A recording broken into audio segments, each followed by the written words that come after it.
I'm so big. Sorry, my bad. Let me shrink. That's kind of epic. What, me being big? Okay, Roundberry. Mota.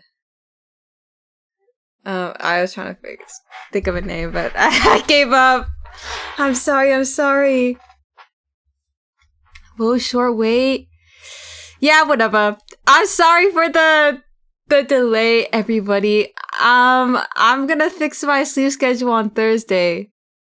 I really have to because that stream starts at 7. But you know what? I woke up at 6 today. So we're slowly, dialing it back from waking up at 7. And if we move it just an hour earlier, I think I'll be fine. Also, I hear somebody. Anyways, hello Anibo and August and Chicken and Leo and Snowy. I haven't started a game yet. What am I saving? And then also Foes, thank you for the raid. I hope you had an epic stream, whatever you were doing. I assume art. And also Chicken, thanks for 7 months.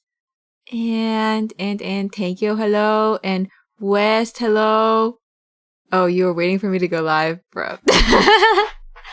Okay. You want me to at you in my end of stream Twitter reply? Lol.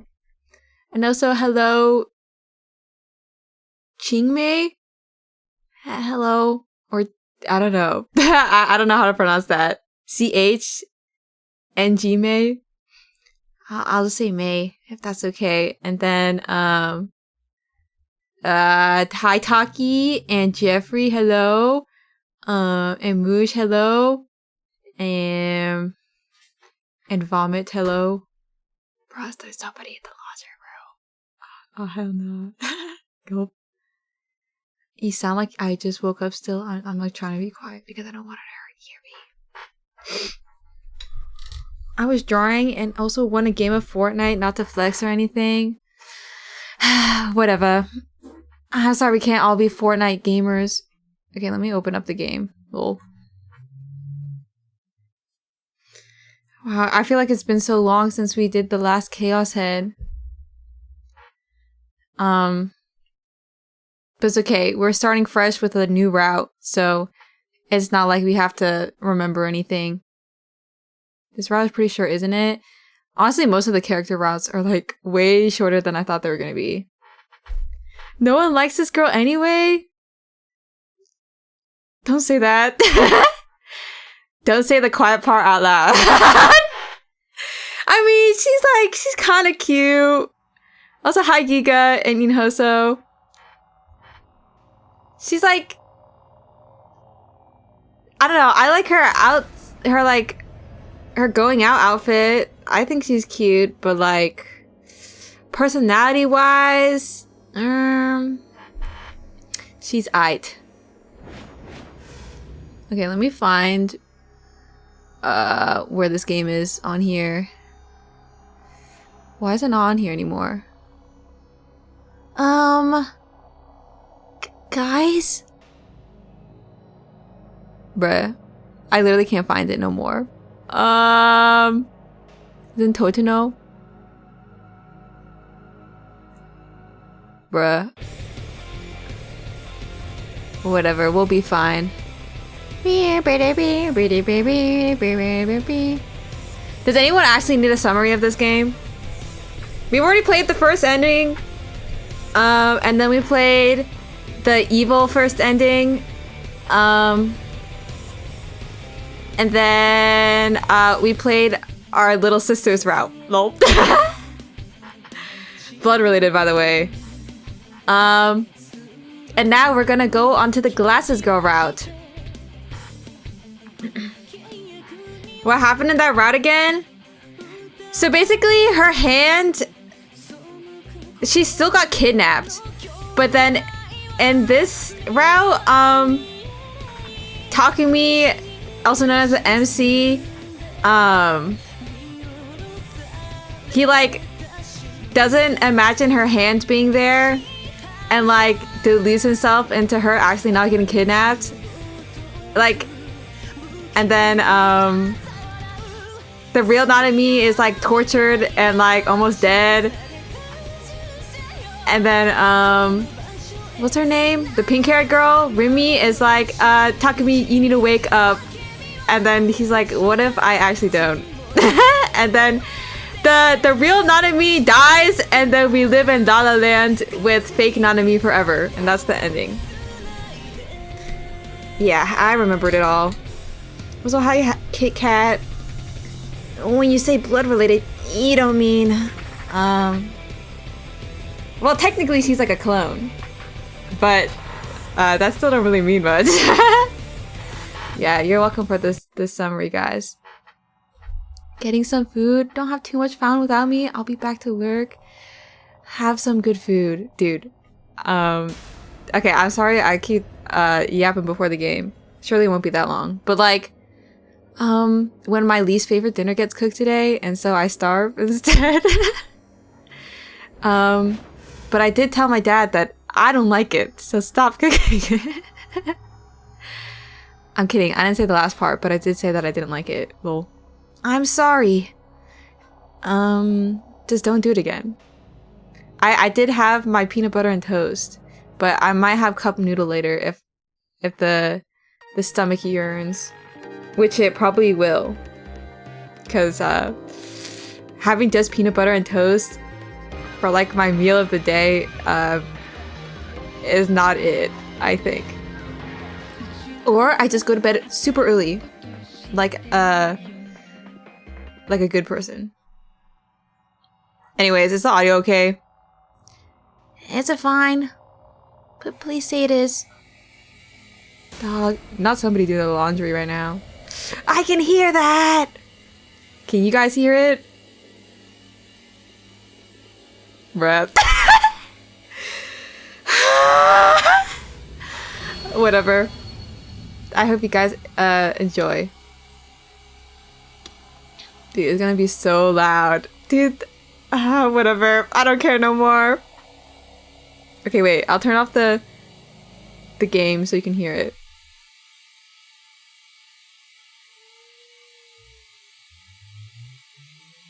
Bruh. Okay. Whatever. It's fine. Alright. We're gonna load into the UA route.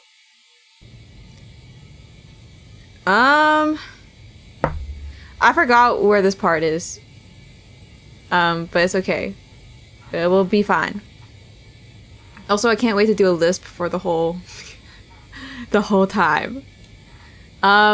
Initiated by Momose, a meeting was slated to be held at Frisia Credit Bureau. Oh wait, I should probably... Which one's the skip button? Uh-oh. I didn't mean to do that.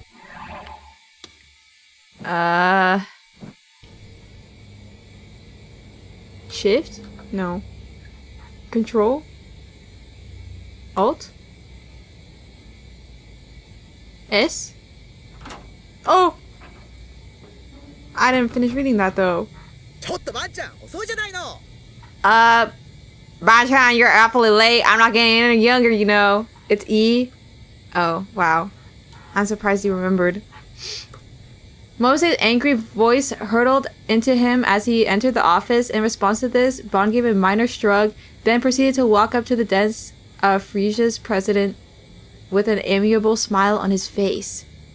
He had not brought any refreshments today, something he was beginning to believe may have been a lapse in judgment. Ma, where's Suichan? He's off working on another project for the day. Dude. The freaking washing machine is making my skin crawl with anger. I mean, getting distracted at hearing it. Hey, even through my headphones. Wait, I'm gonna be back.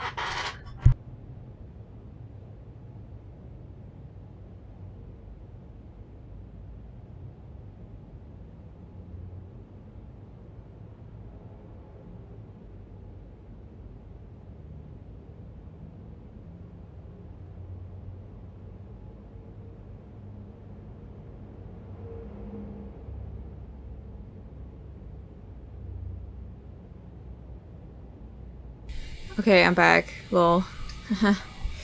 Ah!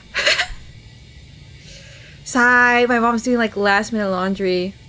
Because she's going to Korea tomorrow. Without me? Whatever. It's because everybody ditched her to go to Japan. It's chill. I don't care. It's not like I wanted to go. Yeah, she's going by herself. Whatever, man. You do enjoy working youngsters to the bone. Hey, I'm working hard too, Missy. I was up all night yesterday doing all kinds of research. Thanks to that, I've learned a thing or two about the culture surrounding high school girls these days. I'm at a loss for words. Something you're very talented at causing. Well, anyway, since you called me over here, does that mean you got in touch with the kid? Also, hi Rico. What is bro on? Which one? I think this is when they were bringing in, like, people for, like, to figure out what was going on with New Gen and whatever. And so these are, like, I don't know. I think that's the part of the story. That when they start, like, US starts working with, the gang, the detective and stuff. Bro was talking about high school with the baddie next to him. Nobody wants to give Momose a chance. Nice work, Momo-chan.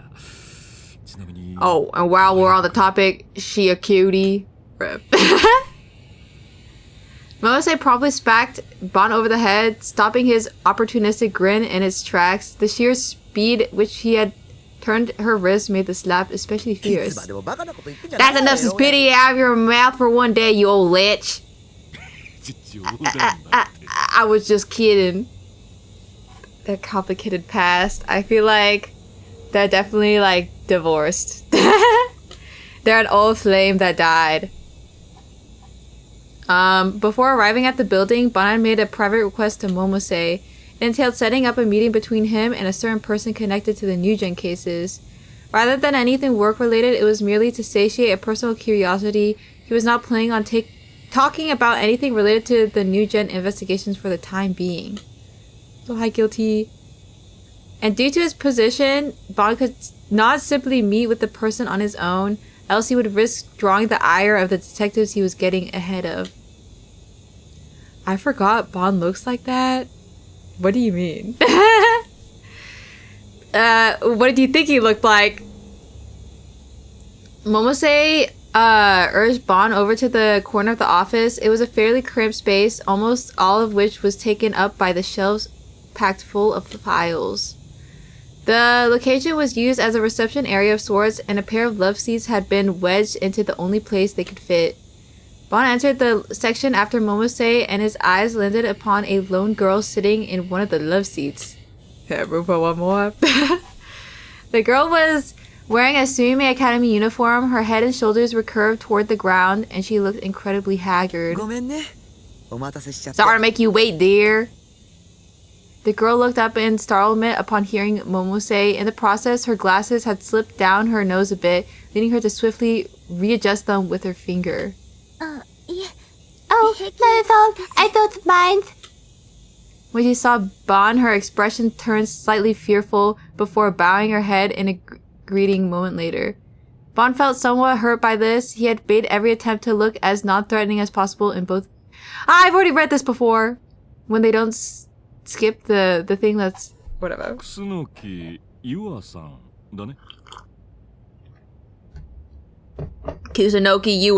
right? Yes. The older twin sister of the late Mia-san. I got that one right too. Yeah, this was literally, I've read this before. I'm a skim. Well, this is like their first meeting.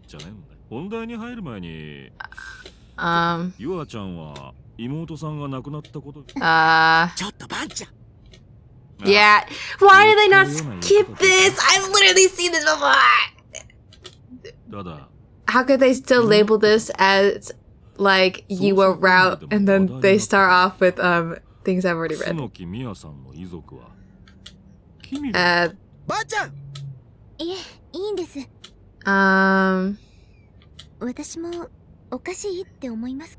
She's basically saying that he's asking that, you know, her family's strange and whether her sister's passing was weird. And she's like, yeah, I think my family is also strange. Yeah.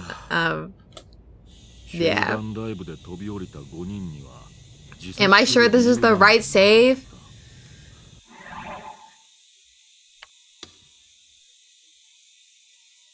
I clicked this one, right? I literally clicked this one. I think it is. Okay. Also, hi, Riggs. Wife? Is this really your wife? Question mark? Also, hi, Monkey. Out of all the ladies, you picked this one. Okay, and then they're talking about group dive, and then her family was being weird. Also, hi, Soli. You have to see it from a knower perspective. Okay, but we already knew this. Oh yeah, this is a repeated scene that this port legitimately doesn't know how to skip because of how badly it is programmed. Okay. Wait. Is it like the exact same? Like in this whole scene, nothing changed? I'm just curious. Because Loki don't want to read it. It's not changed whatsoever. Okay. Bruh! Man, who ported this?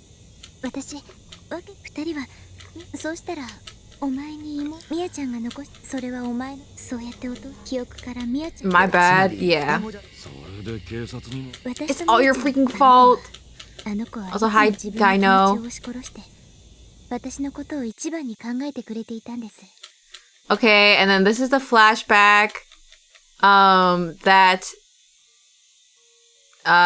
she had of where they favor one of the twins more than the other. And then her sister is doing it on purpose to be hated more, so then Yua keeps being loved. Lol. In the 360 version, the game would redirect the common route file so that the engine knew it had already been read, then it would redirect back to the route. This port makes a whole new file for it, and the engine thus has no idea it's repeated content. Oh. Bruh. Okay, oversight! Now why would I do that?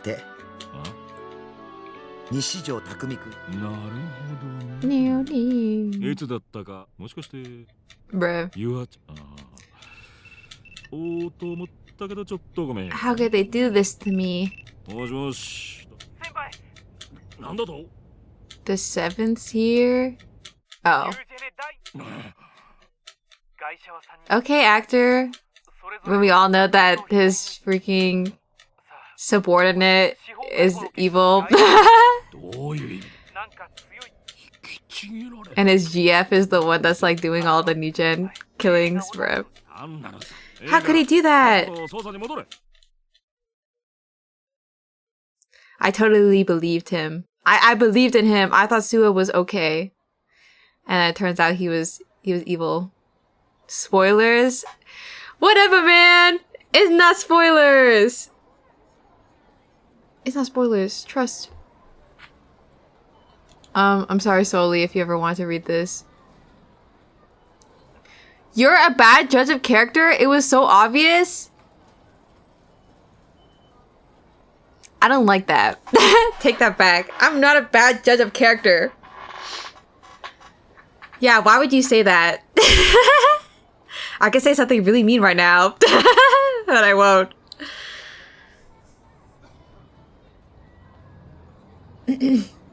I believed in too. Sorry that I want to believe in people. But also, I don't know. I didn't think they'd do that. I thought he was just a goofy subordinate. Also, hi, cocaine. I guess you wish that's Moose also what I'm saying. During the time she had spent there, Yua had explained all the suspicions she had gathered from her investigation of Nishito Takumi. One was a detective, and Momose was the head of a private investigation agency. If she could get the two of them on her side, then perhaps Nishijou Takumi would finally be arrested. That was what Yua had been hoping for. Maybe he just reminded me of someone else a little too much. Who? Is it like another character? I don't know, maybe I just like didn't know where this game was going. He's Yumota. I do not sound like him. Or I'm not him in general. I'm not evil, okay? I'm very kind. Kind, caring, empathetic, smart, talented. The killer was me all along. You know, I kind of thought that it was Shogun. Not Shogun, but like some weird things was going on. Or maybe it was actually Remy all along, and she was not a red herring. But you know what? They'd never do that to the main girl. They wouldn't make her evil because they don't believe in evil women. Well, actually, that's a lie. This game has one. She literally killed everybody. But I'm just saying, like, the main girl cannot be evil. She has to be as palatable as possible.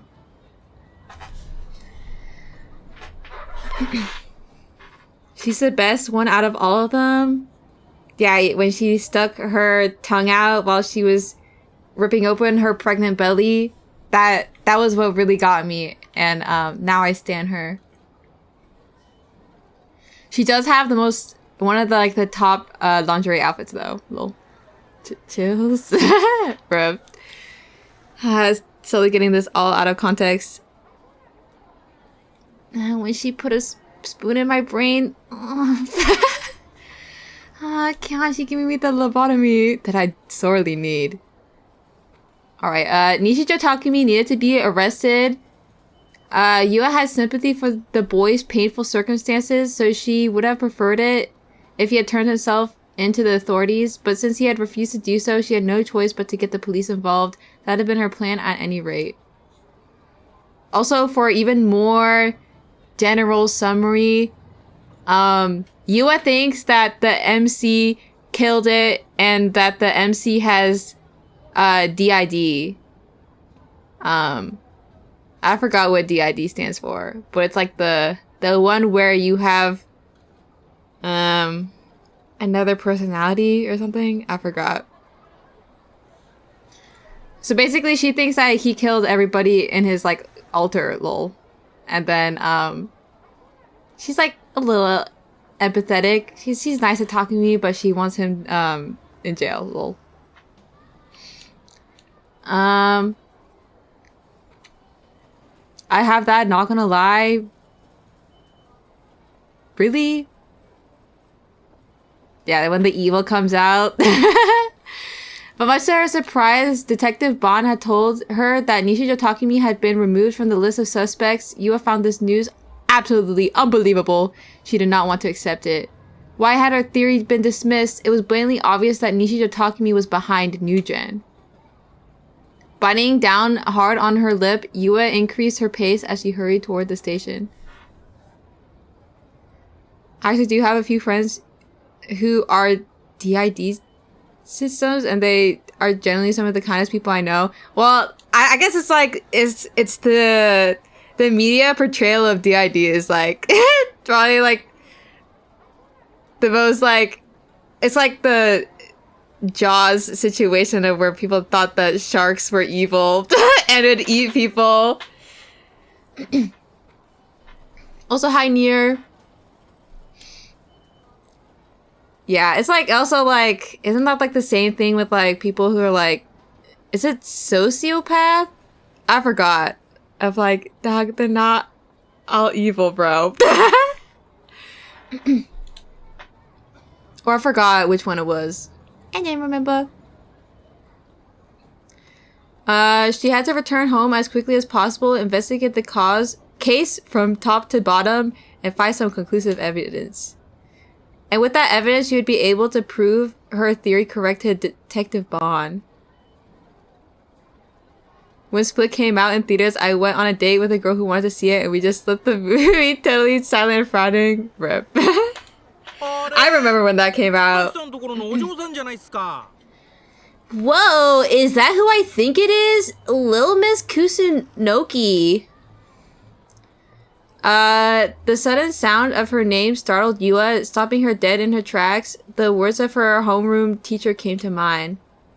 Shibuya has become all too dangerous lately. Women really shouldn't be out alone at night right now. Remembering that warning, Yua froze completely. The voice she had just heard belonged to a rather friendly-looking young man. He's evil! He's evil! Let's see. What was your first name again? Yua-chan, right? Do I know you? She felt like she had seen him somewhere before, but at that moment could not remember exactly where. What? You don't remember? It's me, Suwa Mamoru. Here, check it. Making sure that only Yua could see it, the man took out his police badge and showed it to her, then quickly shoved it back inside his suit pocket. After the group dive went down, I paid your family a visit. Real nice people, all of them.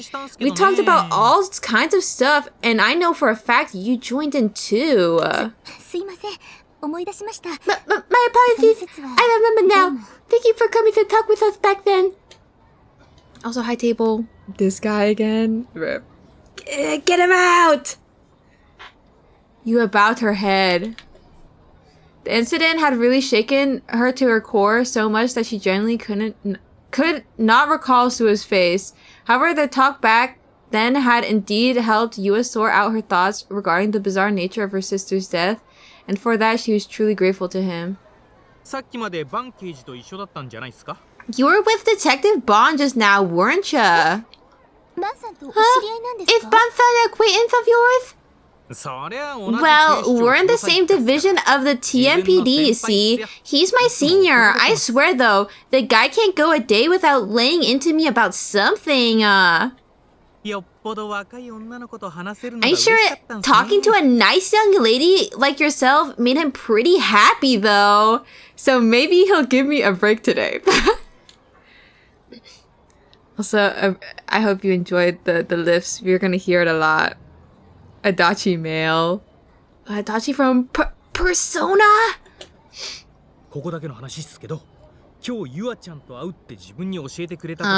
This is just between you and me, but when he said he'd be meeting you today, he had the creepiest smile on his face. And look, I love the guy and all, but I'm 99% sure he has something real dirty going on in that head of his. He put in the Diddy allegations on Bond. I wanted to tag along, but I had work to do on the investigation, you see. Oh yeah, that reminds me, I need to get in touch with your folks. I thought about heading to your house directly, but if only there was a better way. Why do you need to contact them? Oh, nothing crazy. It's just about the group dive. We discovered that the culprit may have left something behind. What? Really? It was the first Yua had heard of this. With all hesitation now evaporated, she steps closer to Suwa. Yup, the mass media recently spotted it at the scene of another incident, so it's picked up quite a bit of steam already. Can you guess what it is? You're never gonna believe this, but it was a Darth Spider helmet!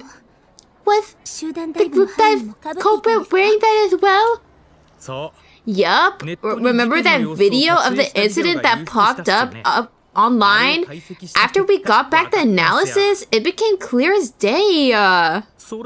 By the way, speaking of Darth Spider, there was a huge uproar in Shibuya about some Esper boy. He made the news and everything. If I remember right, his name was Nishijo Takemi, I think. You gotta wonder why would that Nishijo guy have a Darth Spider helmet just like that? Guy have a Darth Spider helmet just like the guy behind the group dive did. The moment she heard those words, dark impulses began to flood Yua's heart. She had been completely convinced. She had only begun feeling a few moments ago. That was all she needed. That all she needed was one piece of decisive evidence, one piece to prove herself to Bana Momose, and now she had it. Well, I'm gonna head to Frisia now, so if you'll excuse me, miss. What the? Who did that? And with that, Sua waved goodbye and left. All by herself now, Yua stared down at the pavement, utterly paralyzed. It was him. Her murmurs were to no one but herself. He did it. He did it after all. He has to be the one who did it. He did it without a doubt. He killed my little sister. He killed Mia.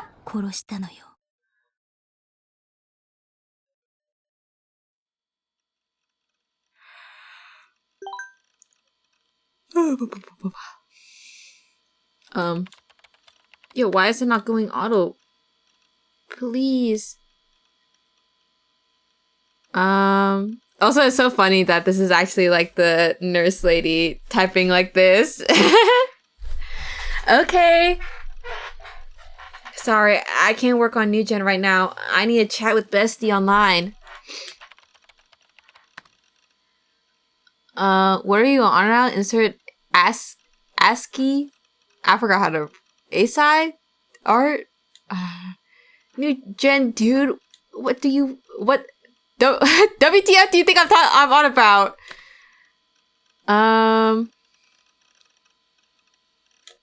Did I read this?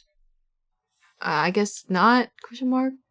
The 7th case had happened again. Another New Gen. How long was this thing going to go on for? Was I next? Would I be the next victim?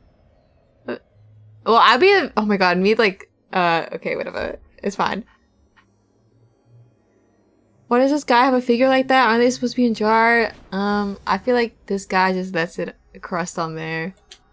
Or maybe he cares too much about her and just like, doesn't get that close.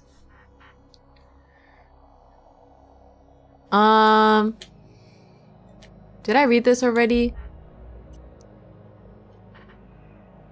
Too cute puzzle! Okay, this is where the delinquents die.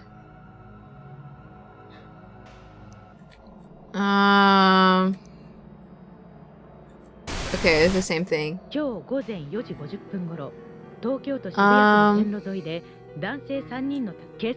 Bro, when the skip doesn't actually work for real. How could they do this? When nobody playtests this game?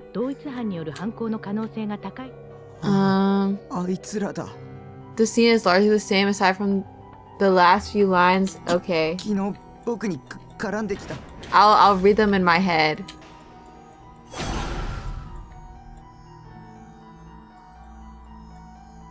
Do do do do do do do do do do do.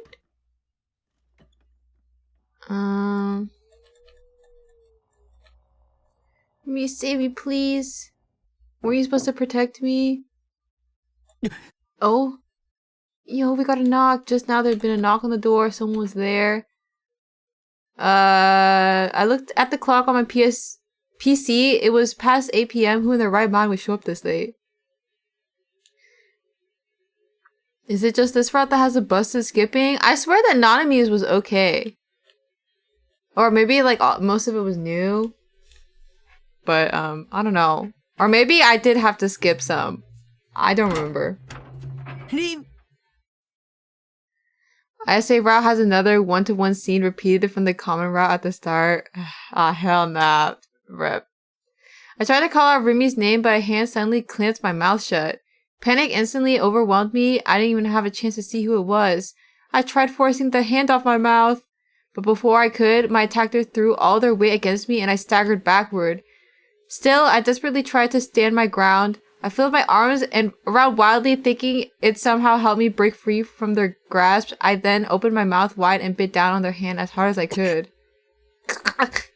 But despite that, my attacker remained silent. They weren't even phased. I bitten down with all my strength, so they must have been in pain, but they still didn't let go. They pressed against me even harder, causing me to lose my balance. No longer able to resist, I fell to the floor with them on top of me. Oh. The back of my head hit the ground so hard I nearly lost consciousness. My vision started to go blurry, and I couldn't tell exactly how I had landed. To top it off, the assailant was still covering my mouth so tightly, in fact, that I could barely breathe. My consciousness was starting to fade, so before I blacked out, I desperately tried to get a glimpse of the person who had attacked me. Oh. Oh. Yua? Oh god, I completely forgot about her. I was so focused on Shogun. His number one otherly slipped my mind. It was kind of awesome CG though. Wait. Okay, girl boss. Realizing that the sheer terror sent shivers down my entire body, I struggled as hard as I could, just desperately trying to escape. But under the full weight of her body, I couldn't move an inch. Under normal circumstances, I would have been focused on the fact that our bodies were pressed together, but I lacked the capacity for that right now. Now wasn't the time to be drooling over female contact. Why her hair got a poo stain? It's not poo, but it is kind of oddly colored for blood, I think. It's just like vaguely a little too orange. Oh, you got the poop blood. It said no time to goon. Yeah, you need to lock the fuck in. There was only one thing on my mind. I need to get away somehow or she'd kill me. Bloody wife. Don't even remind me. Blood trickled out of Yua's hand where I'd bitten her. Even so, she kept pressing down with all her might, her grip just as intense as when she first grabbed hold of me. She was trying relentlessly to keep my jaw shut to the point where her nails were digging into my cheeks. A sharp, stabbing pain pierced through my body. It was you. Her mutters came between ragged breaths, much to my horror. I had to keep resisting, so I grabbed Yua's long hair and pulled hard. But Yua still didn't budge. All she did was grimace. Using her free hand, she gripped my hand tightly and dug her nails once again. She digging in her. The immense pain forced me to let go, and then using that tiny opening, she pinned my hand to the floor. It was you, wasn't it? It was you! Yua's hand had slipped down her nose during the fight. Oh, glasses. Rip. Tears were welling up behind them, likely from the pain of me pulling her hair. Just like that day at Shoto Park, she was staring right through me with those cold, sharp eyes. You killed? What the hell was she talking about? Was it the same bullshit as always, calling me new gen killer? I hadn't killed anyone! You came here to kill me, you dumb bitch! Bruh. I tried to glare back at Yua, but hers was just too terrifying to confront. Nothing good could come from making eye contact with dangerous people, and as soon as I came to realize how true that was, how unhinged a look could really be.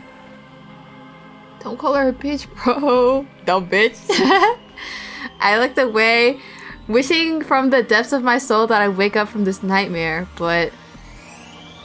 Don't you dare look away. You brought her face in even closer. I could feel her ragged breaths on my cheek. Look at me. With how close I was about to do the list. With how close she was, it was practically impossible to look anywhere else. Her breath was incredibly hot. So hi, Lobster. Oh, well, he has to look now. Yeah. I wanted to headbutt her, but Yua was pressing down so hard I couldn't even lift my head off the floor. It's alright. I'll tell you. I'll tell you all about the other you that you aren't even aware of. There is another you inside you. DID, multiple personalities in other words. When we were at Ad Cafe, you had said the same thing, but that was just some stupid fucking delusion of hers. She didn't know shit! And sure as hell she didn't know me better than I did. Nishito-kun, do you still not know? Are you really not aware of it? Are you thinking I'll let you go if you pretend not to know? I've warned you countless times, so why will you listen? There's another you inside you, Sogen as you call it, and that you is doing unspeakable, unforgiving things. And I can't let it go any longer. I won't let even one more person be killed. You must go to the hospital and get help immediately. And if you refuse, I'll hand you over to the police. If you leave Shogun to his own devices, then all his crimes will be on you, Nishio-kun. You will be complicit in the murders. You need to understand that. I don't need to understand shit! You understand, don't you? I didn't fucking kill anyone. If you don't understand, then we have a problem. I don't have multiple personalities! You have no choice but to understand. That's the kind of shit you only see in anime and manga and shit. This is real life! I don't have DID, goddammit! Come out. I want to speak with you. You can hear me, can't you, Shogun? I'm not Shogun. You got the wrong guy. Shogun is someone else. I met him for fuck's sake. He uses a wheelchair. He appears out of thin air like some kind of ghost. He's always reading my mind like some sick fucking pervert. And despite having the voice of a kid, he's covered in wrinkles like an old man. He's my enemy. Don't let me in with him. Just a thought makes me want to puke. Wait, wasn't Yua supposed to be Shogun's underling? I could have sworn she was working for him. But it really did seem like she generally had me and Shogun mixed up. Relax, Nishio-kun. I just want you to go to sleep for a little while. Let Shogun take control of your body. Even if I do go to sleep, that won't fucking happen. I don't have multiple personalities, you stupid fucking bitch! I tried my hardest to say all that to her, but since her hand was still pressed firmly against my mouth, the best I could do was make a bunch of muffled groans. Come out! Come out, Shogun! Come out now! Will you come out?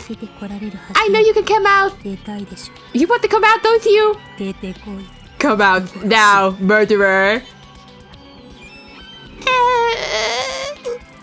Tears began to fall from my eyes. I lost all will to resist. All remaining strength left my body. I was so tired. Why? Why did I have to deal with this psycho? Why did I have to listen to all the bullshit she spewed at me?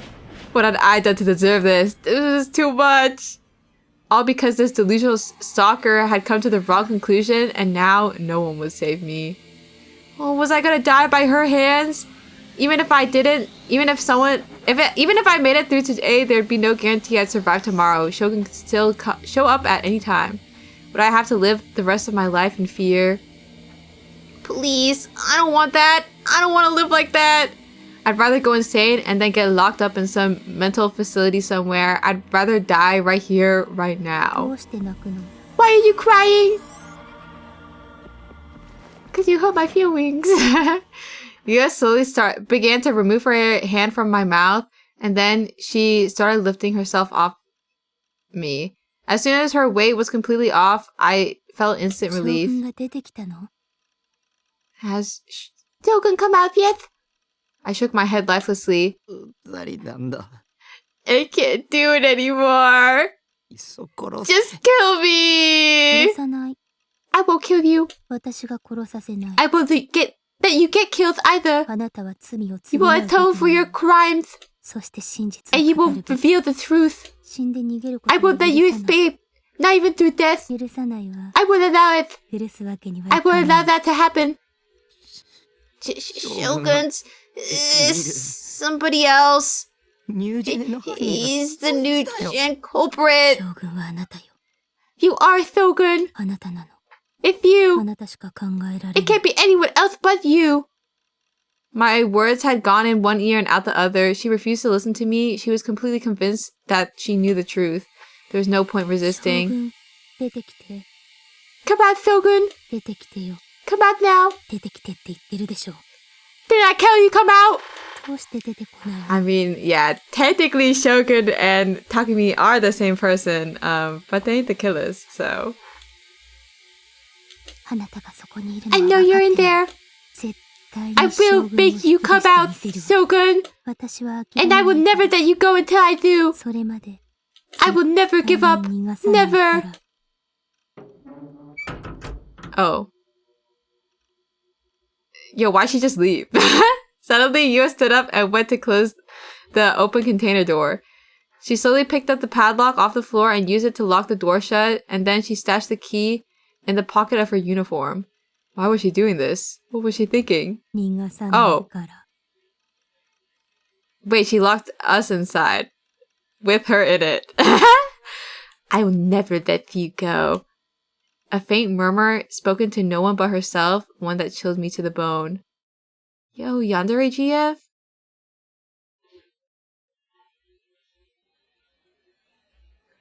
Oh my god, McDonald's! Of the countless fast food restaurants located throughout Shibuya, every single one was always packed front to back with young people.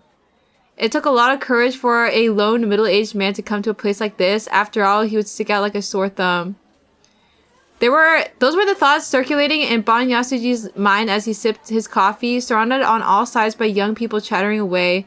The drink in his paper cup was already starting to go cold. A single clear file folder sat on the table in front of him.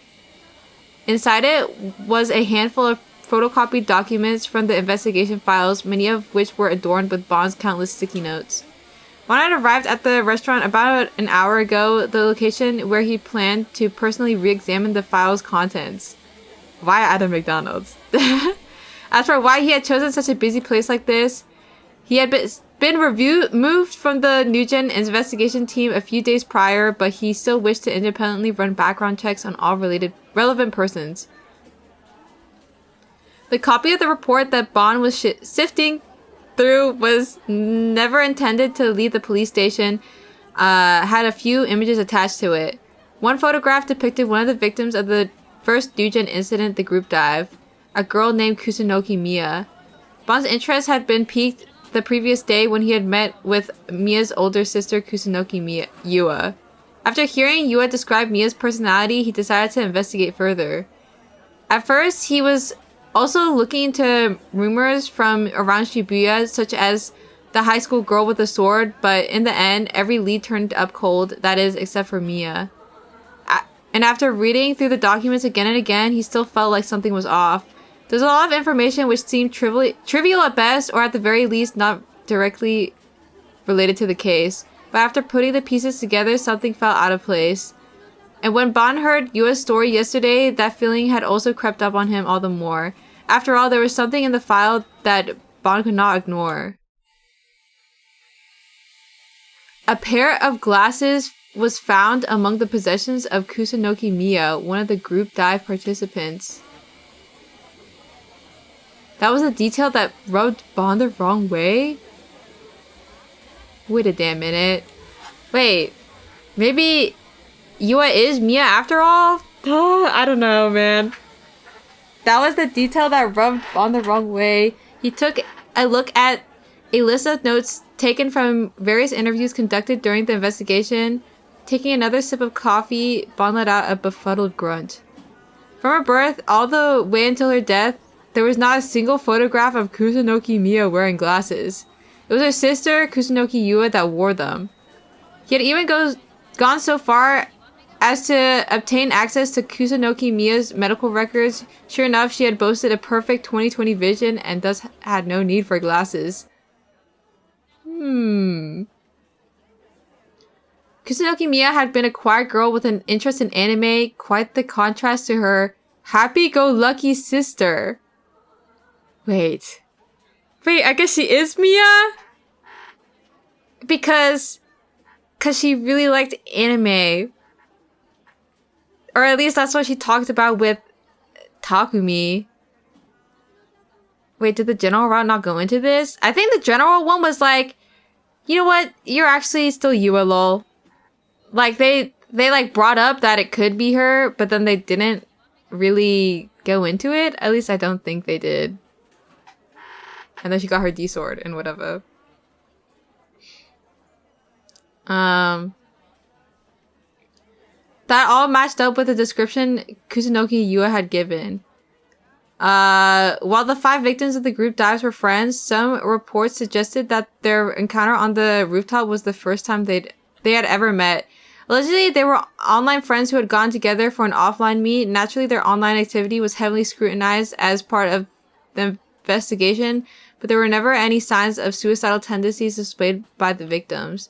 Furthermore, several hours before the group dive, 2 high school girls who appeared to be twins had been spotted walking into a fast food restaurant in Shibuya. Bon took a look around. He was sitting in the very same fast food restaurant mentioned in the report. Before sitting down, Bon had also taken the time to speak with one of the restaurant's employees. The employee had told him that the 2 girls had chatted for a while, then proceeded to take a 10-minute bathroom break. What on earth could have taken them so long in there, Bon wondered. Group dive at Alkai? You guys can do that. I don't want none of that. He stared intently at the women's restroom, which caught him the scornful glare of every young girl nearby. Realizing this, Bon flashed a wry smile before returning his gaze toward the streets outside the window. Gulp. 18 excruciating hours had passed since Yua had raided my container. My hands had been tied behind my back and around the leg of my loft bed. Fortunately, I'd been tied sitting down, so it wasn't too exhausting. Unfortunately, the rope coiled around my wrists was constantly digging into them, which was fairly painful. I somehow managed to doze off for around 3 hours during that time, but it didn't do me any good. I was still very sleepy, likely due to the fact that no one could get any half-decent sleep like this. Damn it! I wasn't into this S&M shit at all. If only I could hit decline on this RP invite. Bruh. He's so unserious. You was still sitting on the sofa watching me. She had been doing so all night. She really had been putting her all into it too. She did nothing else the entire time. Did she ever sleep? What was she even trying to accomplish here to begin with? Yua was convinced that I had DID, but I knew that wasn't true. She could wait like that all she wants, but Shogun would never come out. She hadn't gagged me and actually allowed me to speak right after she tied me down. Of course, I'd taken full advantage of that to voice the above thoughts over and over again, but they just went in one ear and out the other. After a few hours of trying to change her mind, I realized how obstinate she really was, so I gave up. And after that...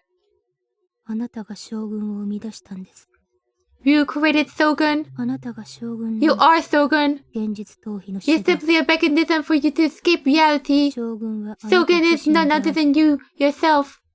But at the same time, he is his own separate existence. Another you that exists within you. The embodiment of your dark side. And the existence crafted to protect your fragile mind. Yeah, she almost gets it. Your madness. You are a murderer that takes pleasure in every kill. One who doesn't care about the who. One who doesn't care about the how. One who exists just to kill. And it doesn't matter who you kill, does it? Does it? Why did you choose Mia? Answer me. Answer me now. Please answer me. I want you to answer. You need to answer or else. You kept mumbling her pathological ramblings over and over and over again, never coming up for air. My room was extremely small, and my only means of covering my ears, my hands were tied up, so I had no choice but to listen. I thought I was going insane. On top of that, I felt as if I'd only gotten to experience the tip of the iceberg. I started trying to think of a way to escape. I tried pulling the toilet card to weigh my chances of getting out of here, but it didn't work. She did untie my hands and allow me to go, but she followed me very closely. She stood right behind me the entire time, never taking her eyes off me, even while I was doing my business. To make matters worse, she continued spouting those insane ramblings of hers from behind my back. How long was this shit gonna go on for? I couldn't even get some actual sleep because who knows when this bitch was gonna snap and kill me out of nowhere. Then again, even if I was awake, I wasn't confident I'd be able to defend myself anyway. What triggers it? What did it take to make you come out? Physical pain? Psychological pain? Sexual urges? Invoking trauma? Or is it simply by chance? Yua's murmur suddenly came to a stop. What are you thinking about? But even then, she was still glaring at me. The room had become dead silent, and yet, given the circumstances, the stillness only served to make me even more tense. Suddenly, the sound of his stomach growling broke the silence. I hadn't had anything to eat or drink, so I was obviously hungry, but that still hadn't been me just now. Which meant that Yua was hungry too. Moreover, I was sure I'd heard his stomach growling, but Yua's lack of reaction almost made me reconsider. Normal girls, Sei or Tom for example, would have had a way cuter reaction. Yeah, she'd most likely say something like this. What? It ain't my fault. Yeah, I'm so hungry I could eat a horse. But I've been trying so hard to hold it in, so it's only natural. Huh? You want to know why? Well, last time you said I put on a couple pounds. But it's not like I went on a diet because you told me that or anything. Don't take it the wrong way, you big dum-dum.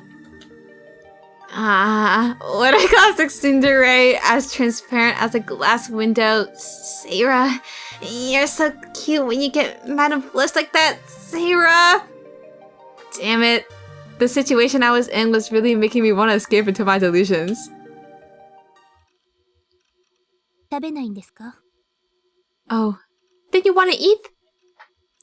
Yu's tone was as ice cold as ever. As I was still sitting, she lowered her gaze down to my feet. A plate had been placed in front of them. It was a plate full of pasta. Taurako spaghetti, to be precise, served with a finely cut seaweed garnish. Okay, why her nibs poking through so hard? She's cold. She's basically just wearing pants. They're like little panties and a bra. Don't judge her, okay? Or maybe she's just has chronically hard nipples.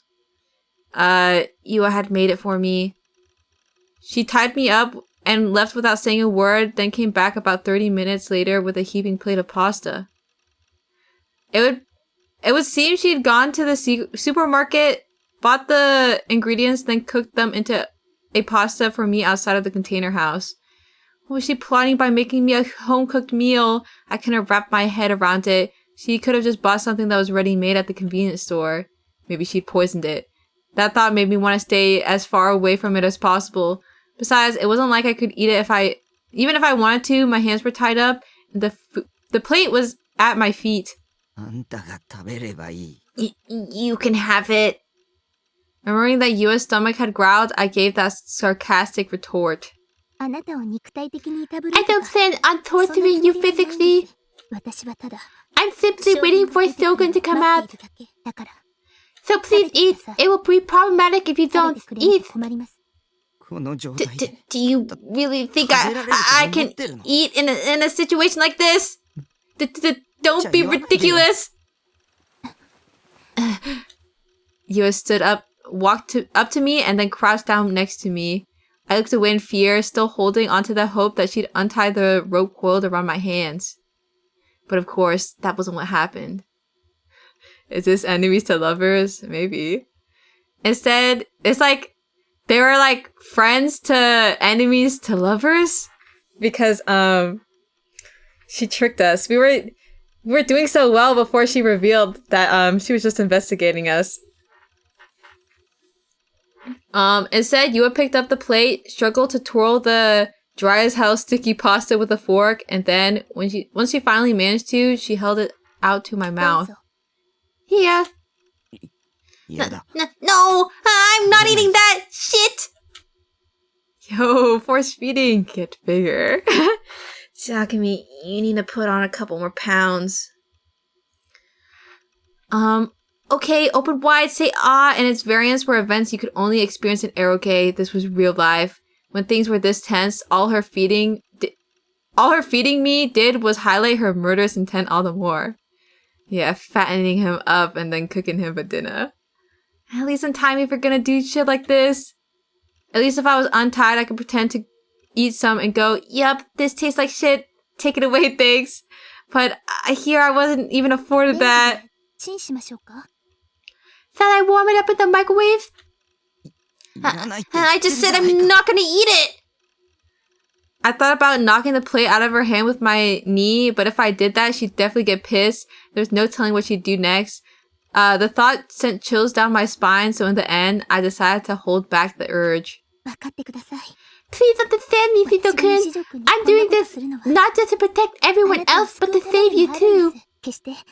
I never, ever wanted to hurt you. The fuck are you talking about, Yua? Are you stupid? Wanna die? Who the hell did she think she was? She wanted to save me? Sure, it was true that the new gen shogun and all that stuff scared the living shit out of me, and I desperately wanted someone to save me. But that someone was clearly excluding Yua. I never asked to be subjected to this crazy bitch's delusions. Eat. Eat, even if you have to force yourself. There was cold pasta twirled around the fork. Yua shoved it toward my mouth. You can eat it, can't you? Yua moved even closer, still glaring at me to no end. Eat, please. Eat. Suddenly, Yua stopped dead in her tracks. Why did this bitch come closer and closer every time she got mad? I kept looking away and clipped my mouth shut. I don't want it! I don't want your spaghetti! It's a hive muffin. She must have been insane if she thought I was gonna eat something she'd made up.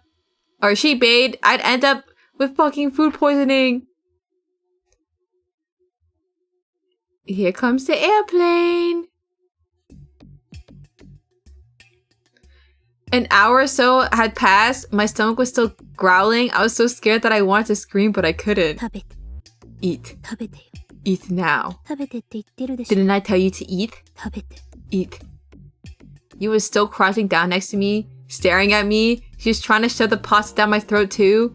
She had stayed there the entire time in the same exact position. Eat. Please eat. You need to eat. Eat. I want you to eat. Eat.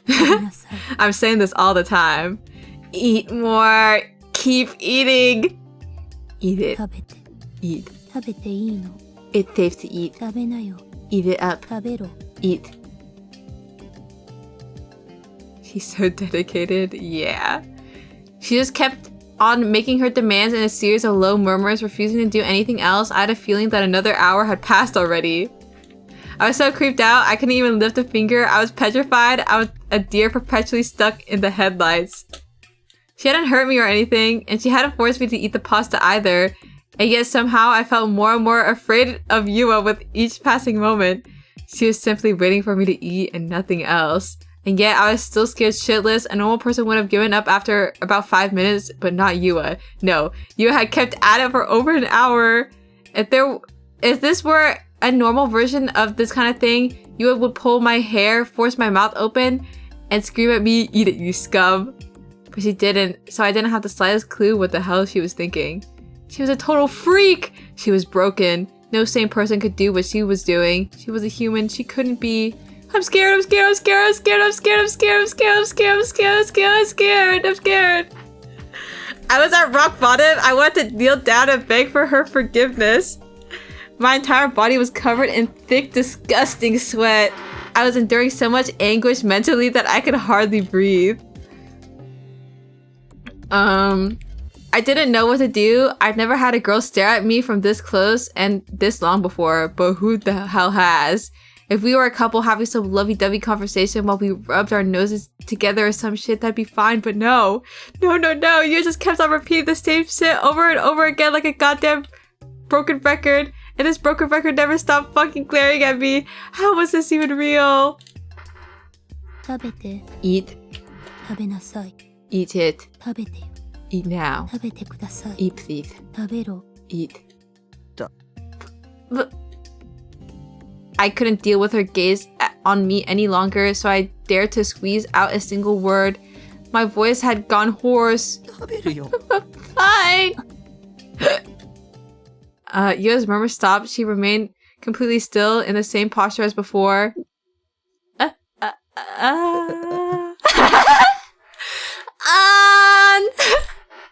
I forced my mouth open. I nervously ate the pasta she had been trying to feed me for over an hour. Also, hi, wannabe. My mouth was already dry to begin with, and eating this withered pasta definitely didn't help. It just sucked away the remaining moisture I had left. I couldn't bear the taste. I almost didn't chew at all as I choked the pasta down. Yua blinked a few times, surprised to see me actually eating, and like a statue come to life, she started moving again. Oishii. Did it taste good? No, it doesn't taste good at all, I thought to myself, but there was no way I could say that to her face, so I just gave a weak nod instead. I'm glad to hear it. Despite what she said, Yua still had the most deadpan expression on her face. I couldn't detect even the slightest bit of happiness. Oh. Why did they use that sound effect? She moved the fork back toward the plate she was holding, and with it she picked up another clump of the dry, sticky pasta and held it out to my mouth once again. Did I really have to eat all of it? Would she not let me go otherwise? Give me a break already. Yeah, I thought she like threw it on the ground. Yeah, flop. Tears started flowing from my eyes. I couldn't hold them in anymore. I was just too scared. And yet, no matter how hard I cried, Yua didn't seem to care. She'd keep on doing this until I finished the entire plate. So I ate, tears endlessly streaming down my face, and she kept feeding me that dry, shitty pasta. By the time I'd finished all of it, I was both physically and mentally exhausted. Are you full now? You're full, aren't you? You need to be full now. Good. Then the time I spent making this for you was worth it. In contrast to what she said, Yua's tone was cold as ice. Then at last, she took a small step away from me, placed a plate on my desk, and sat back down on the sofa. After sitting down, she looked in my direction and went right back to staring at me, and as she did, she stopped moving. Don't look at me, damn it. Please stop looking at me. I did nothing but chant those words over and over inside my head, but I couldn't say them out loud. I was too scared. Was she really going to monitor me for an entire day? This was straight up psychological torture. Just the mere thought of it made me even more depressed. Why are you doing this? I was crying now, but I couldn't help but ask that. I needed to know. What did I do to you? My younger sister died. Huh? Younger sister? For a split second, Yua looked like she was about to cry, only to quickly reassume her ice-cold expression. She was one of the group dive victims. We were twins, and she was the younger one. Her name was Mia. I'll never let the murderer who killed my sister get away with it. That's a promise I made to myself. And then I found you. I learned about your suffering. I want to find out why my sister was killed. I want to know the truth. I want to know why the culprit, why Sogen had killed her. And I want to save you. Please understand. You understand, right? You should understand. I'm sure you understand. I thought back to the video of the group dive that had been uploaded to YouTube. Had one of the crying victims in that video been Yua's younger sister, I knew full well what Yua was going through. The same kind of thing had happened recently with Nanami after all. But that didn't mean I could forgive what she was doing right now. This crazy bitch had broken into my house, tied me up, and now she was holding me captive. Yeah, no way in hell I could ever feel sympathy for her after all this shit.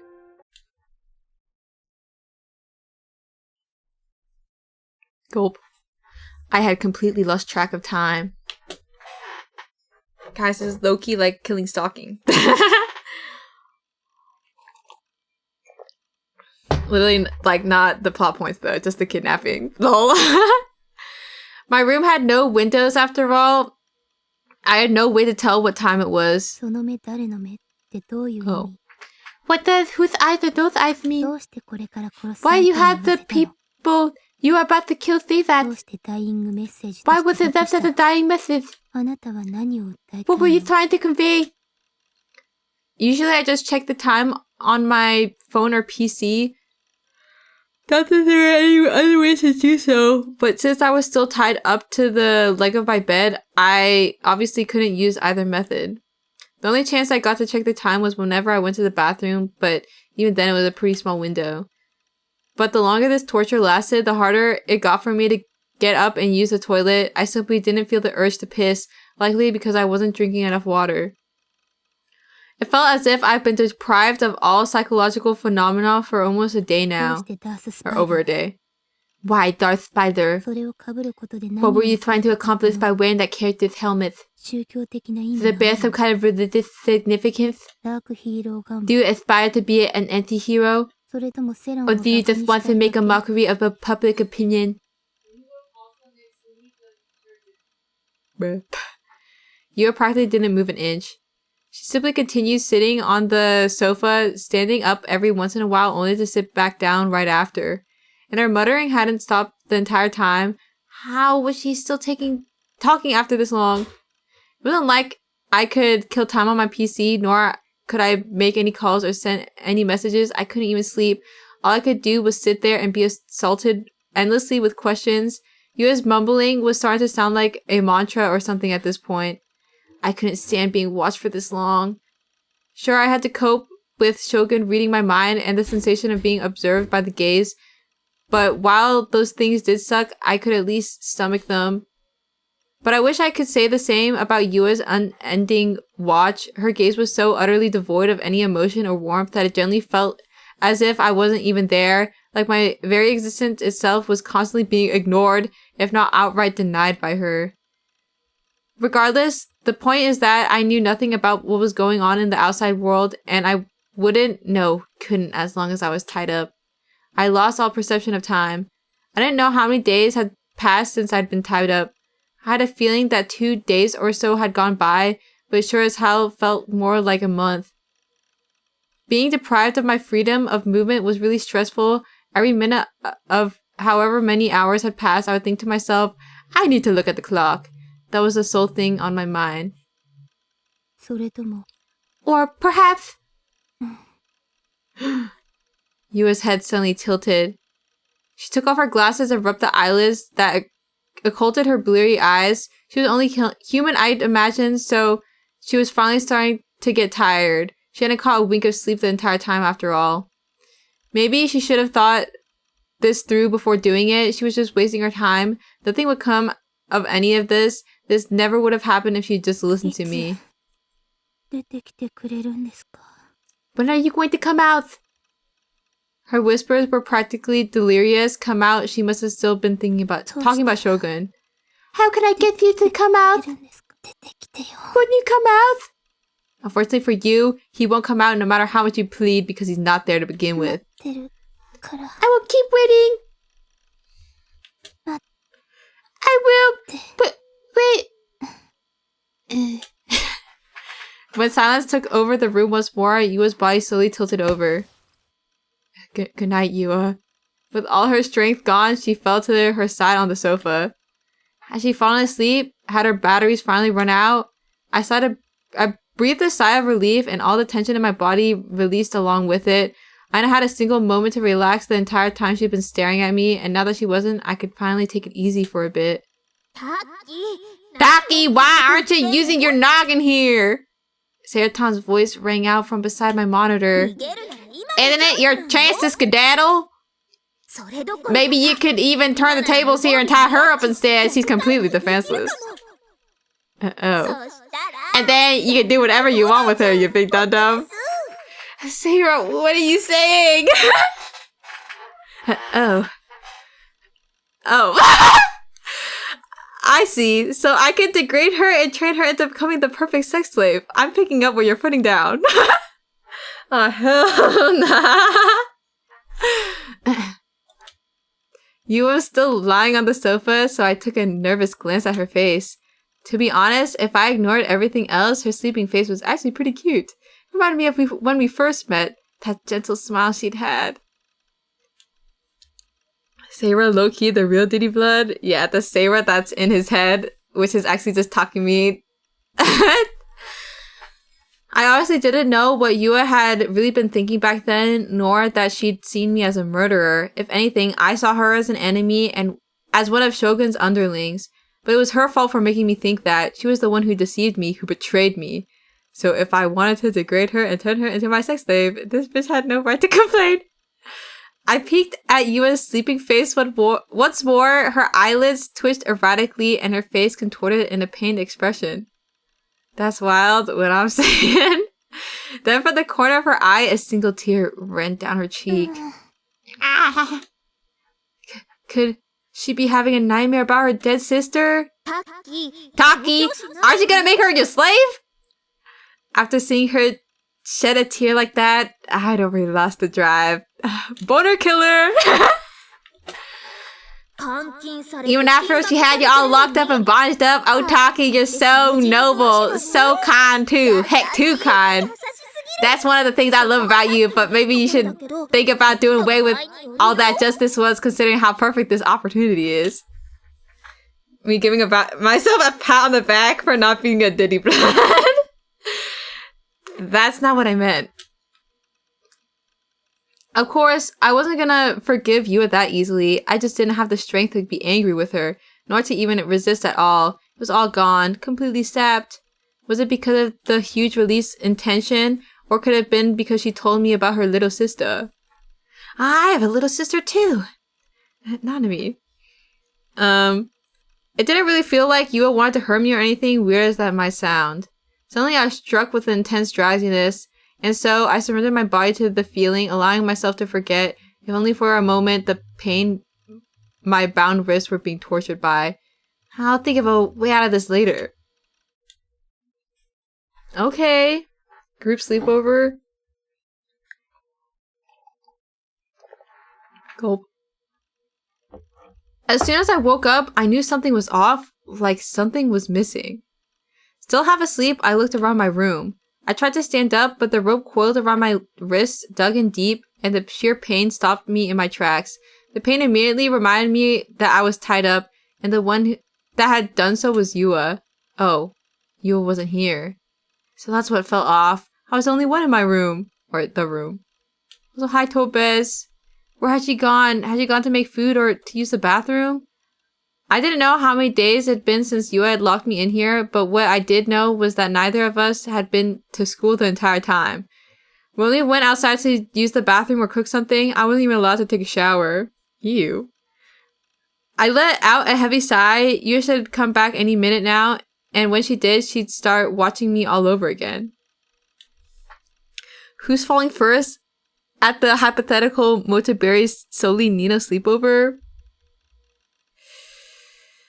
Honestly, it kind of depends on how pooped I am. But, maybe Nino. Draws on her face. Is this the fucking femboy shrine maiden anime or something? I think you got the wrong one. No, this is the incel one. Also, hi, S. Perry.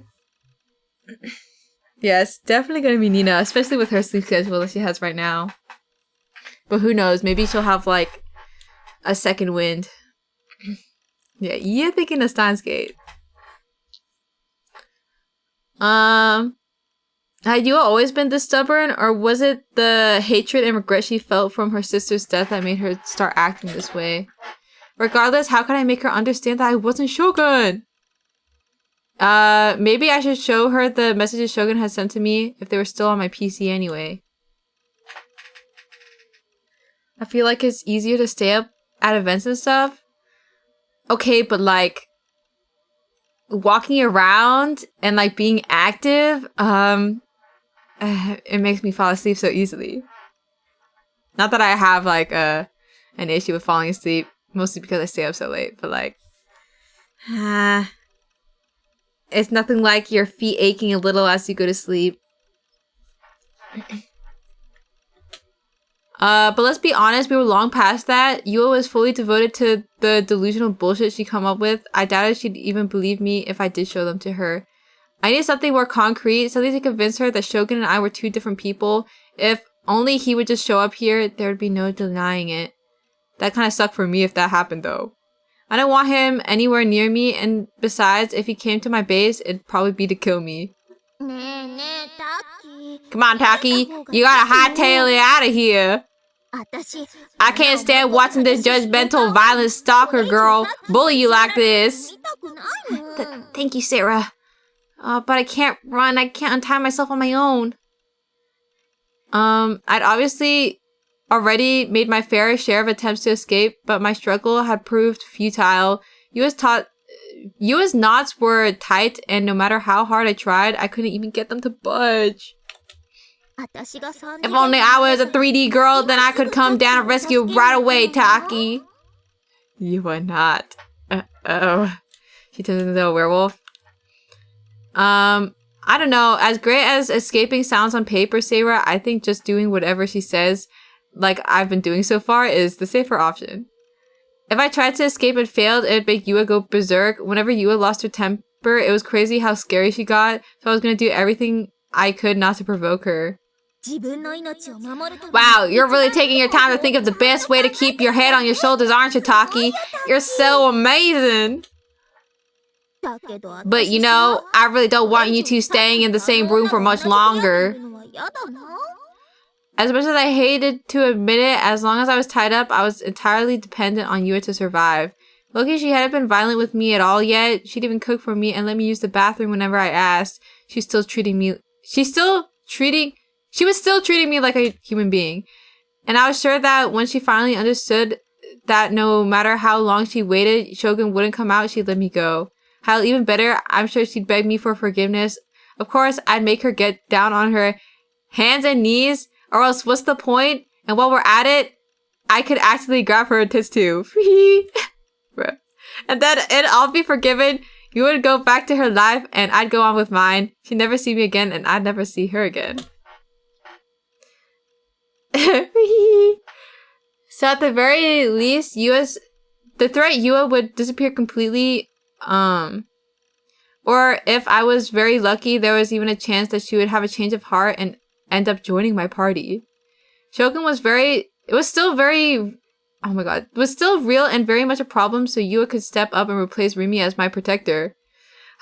She's gonna be the dad who stepped up. It'd be better than nothing. Bro just needs a cup to feel to forgive her for abducting him. He's easy to please, I guess.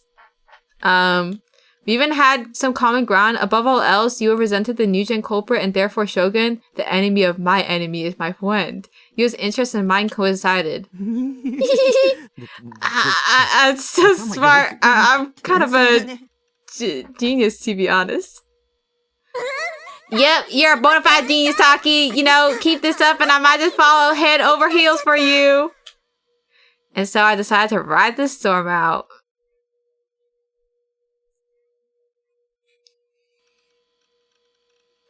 Okay, where the hell was she? Yua still hadn't shown any signs of coming back. It'd been a good while since she'd left too. I knew for a fact that at least a few hours had passed probably. Where in the world had she gone? Sure as hell wasn't the toilet. I could also rule out that she'd been grabbing dinner since there was no way it would have taken this long. Every time she'd gone out to buy us food, she just went to the nearest supermarket and came back shortly after. So where was she? Had she gone to school? I don't even know what time it was right now, but if it was around noon, then it was certainly a possibility. If I could have just looked at the minimum attendance chart, then I would have been able to know what day it was instantly. It would have told me a lot, really. For example, if you had kept me locked up for 3 days straight, and the first day had been Friday, that would explain why she'd been able to stay here and not go to school.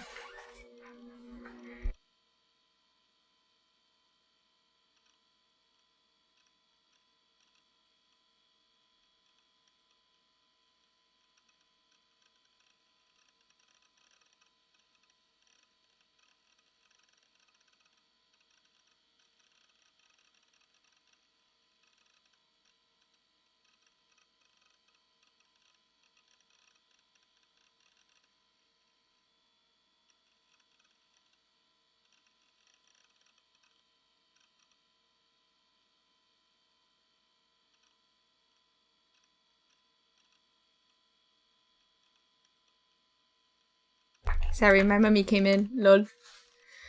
She stole my suitcase that I claimed for myself.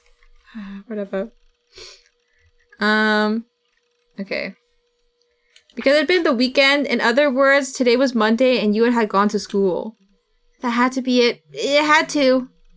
What day had it been when you had broken into my room again? My consciousness was already foggy as hell, so I couldn't remember clearly. But what if she hadn't gone to school? What if she'd gone back home, for example?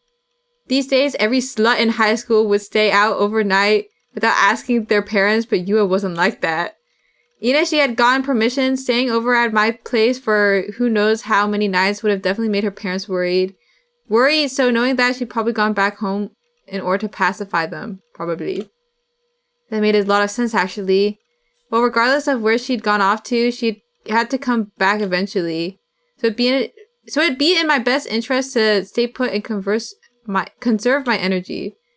Letting out a small sigh, I closed my eyes. Might as well get some sleep. Okay.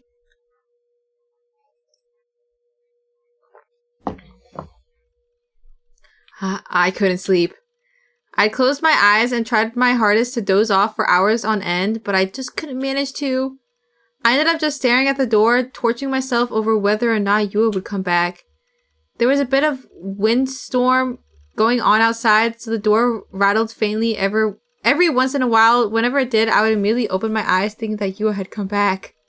But no matter how many times I thought that she still hadn't, I was left all alone in this container tied up like an animal.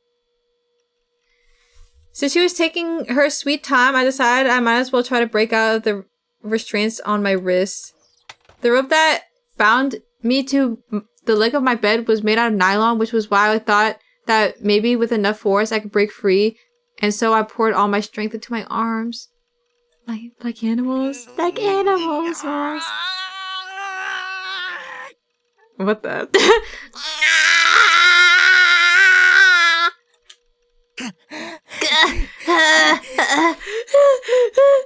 But it was no use. The rope didn't even budge, or maybe I was just too weak.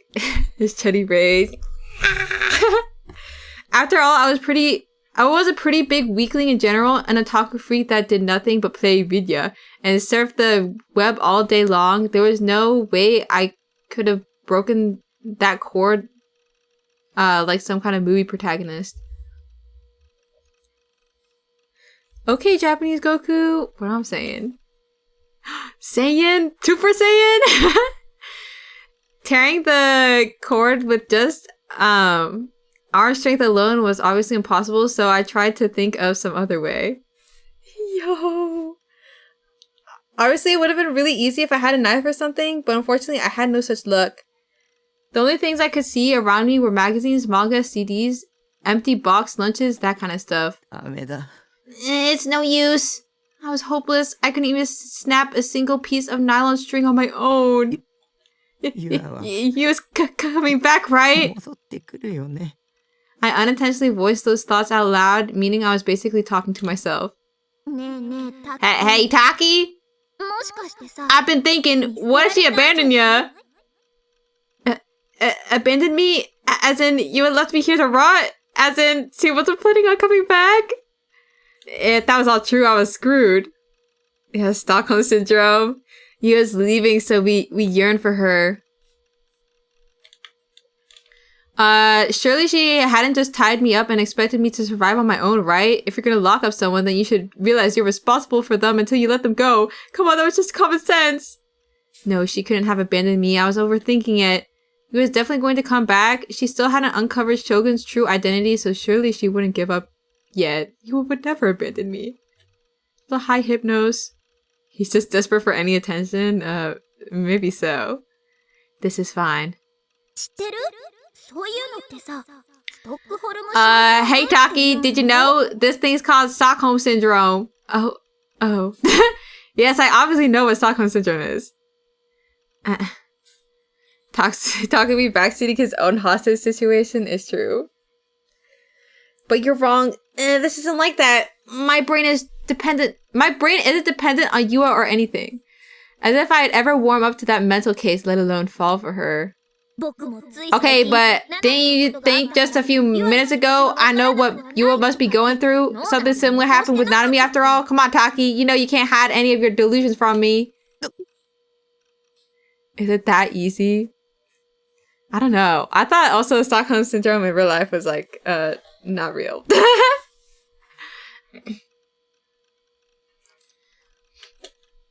Was I lying to myself? Was I just forcing myself to believe that I could trust Yua? Maybe I was. Stockholm Syndrome was a psychological phenomenon in which people deceive their own selves for the sake of survival. I think the case that Stockholm Syndrome was from was not that, but then like maybe the phenomenon is possible, or I don't know. Oh, and like domestic abuse, I guess that makes sense. But what else could I do in this situation? I had no other choice. I had to rely on Yua. Rumi had backed out, and Nanami hadn't come to check on me for a long time now. My parents let me know when they were worried about me via Nanami, but they never actually checked on me personally. And the only other person that knew I lived in the container was Yua, which meant that the only person I could rely on was also Yua, therefore I had to lie to myself. It was the only way I could survive. I thought Stockholm Syndrome was discounted because it came from a case trying to discredit the wife who ridiculed the police's effectiveness. I think that's what I heard, but probably like outside of that case, like people being in denial is probably, or like deluding themselves to that extent from a situation like that, maybe, but I don't know. Okay, I'm not a psychologist.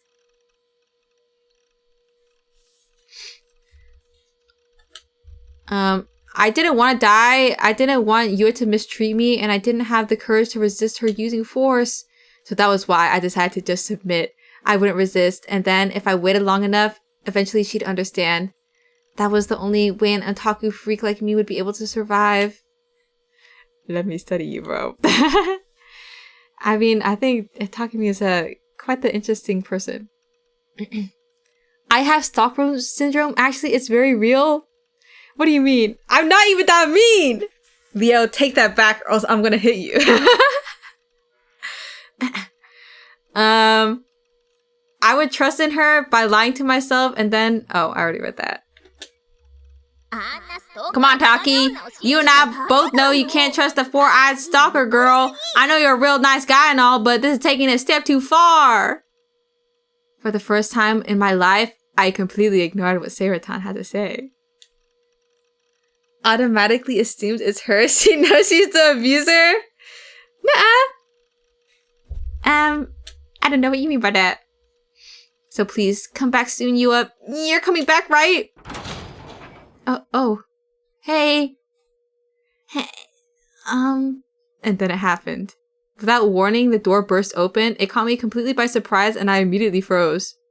I could finally see outside. The sky was dyed orange by the setting sun, and there, obstructing my view of it, was Yua. I was relieved from the bottom of my heart to see her there. Realizing I hadn't been abandoned nearly made me cry tears of joy. I was a little disgusted with how easily I'd been tamed, but my disgust was immediately overshadowed by the intense feeling of relief. Okaeri. Okaeri? I had no one else, so I was forced to be dependent on her. That's why something so fucking stupid had somehow came out of my mouth. But... Oh. Oh. You're a hindrance, Hido-kun. Yua clearly walked over to me, crouched down to meet me at eye level, and then she grabbed my hair and yanked on it hard. Oh. A hindrance. If only you didn't exist, then Shogun would come out. Why do you exist? Have some self-respect. Let him take the reins for a while. There is no point in talking to you. You are the one I want to talk to. Bring him out. Bring out Shogun now. Yua was acting weird. Mommy, don't hit me. Was she getting impatient because Shogun wouldn't come out? Did that mean she was going to resort to more drastic measures? This wasn't what I'd planned. I believed in her and I trusted she wouldn't go berserk on me. Was she about to betray me again? Who am I kidding? I'm the only one who feels betrayed. I was forced to face reality. I decided to place my trust in Yua all on my own. She never asked me to, not once. Had I just been naive? It was because I was an otaku freak and a shudder too, wasn't it? I pretty much knew nothing about human interaction because of those things, so tricking me was like taking candy from a baby.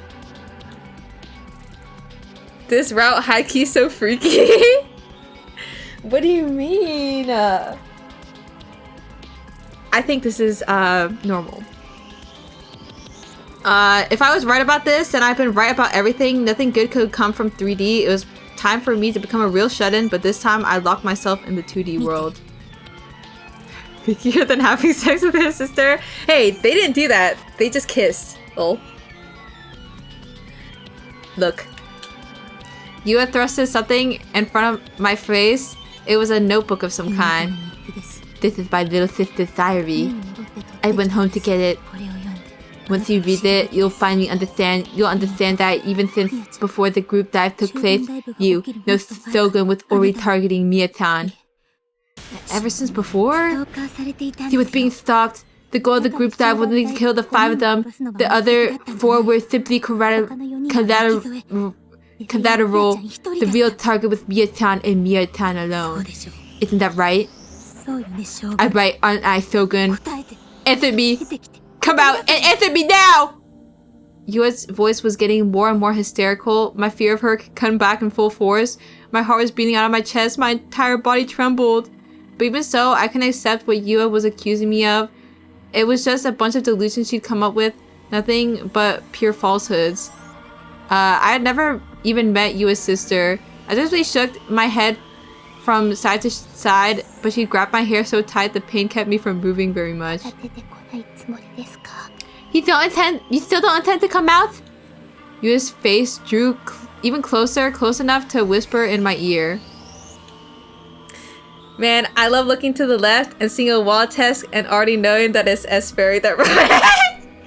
Yeah, it's the same writers as Steins Gate. I think this is their first visual novel, or like the first one in like their whole like the series. I don't remember. And then she brought the diary even closer to my face. Yo, why is it in red? Look at the pain you put Mia-san through. First one of the series where the scenario writer had done contract work for other games. I see.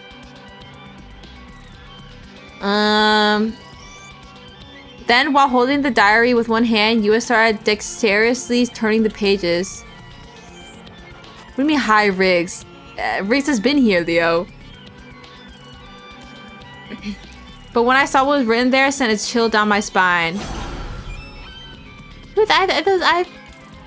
What is this? What the hell is this? This is the last page of her diary. The last thing Mia ever wrote. Whose eyes are those eyes? The date. September 6th. The very day before Mia died in the group dive. It's Shogun. He can read people's minds and control them. What do you mean he can read people's minds and control them? Certainly you don't expect me to actually believe that. Certainly not. He was being stalked. By Shogun. By you. I'm not Shogun, I swear. Shogun exists inside of you. But I just told you that's not true. Shogun is someone else. Shogun is Mishido Takumi. Enough excuses. I have proof that you were the first to write Whose Eyes Are Those Eyes. It was the essay you wrote when you were younger. There is more than enough circumstantial evidence. You're the only one it could be. The only one. It wouldn't make sense otherwise. You killed my sister. That's not true. Oh, that's not true. That's not true at all. I don't have multiple personalities either. Shogun does exist, but he isn't me. He's someone else, I swear. What comes to mind?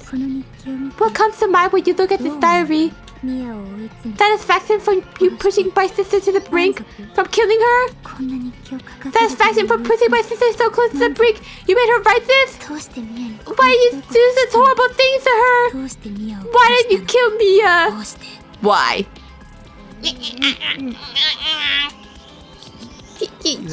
You're wrong. Everything you say is wrong. No, you're wrong. You committed murder. You killed her. Murderer. But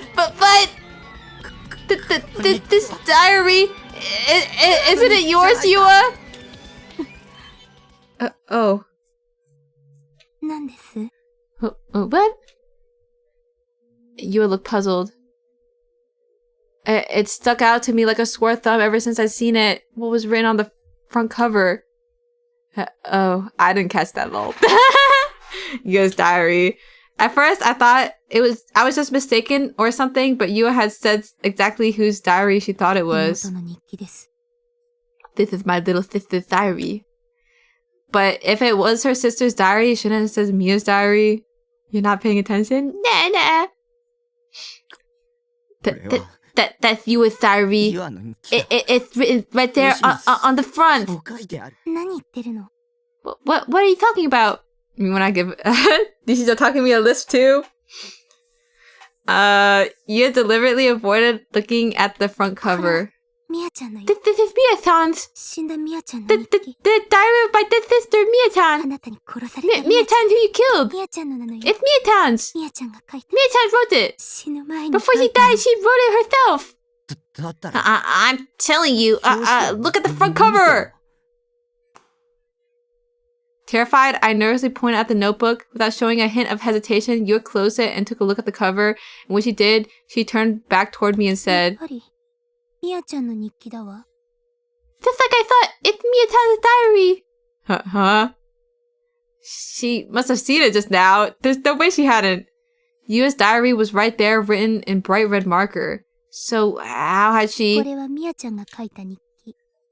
This is a diary Mia-chan always wrote in. Were you trying to deceive me? You can never ever deceive me. I spent every waking moment alongside Mia-chan. She missed her sister so much she embodied her. Yeah. We've been together ever since we were born. I know Mia-chan better than you ever will. I know her. I am her. Can you not see it, Yua? Oh, it's written right there. It says Yua's diary. Yua's hands suddenly shot up to her temples. Her face was warped in pain. You're wrong! This diary isn't mine! It's Mia-chan's! Oh, mine. Lol. At all, you have no way of knowing Nishido-kun. You have DID, multiple personalities.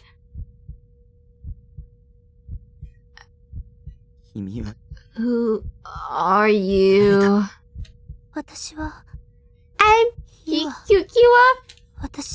I'm... What if she had DID? I think she does. Well, she definitely has some weird alter thing going on.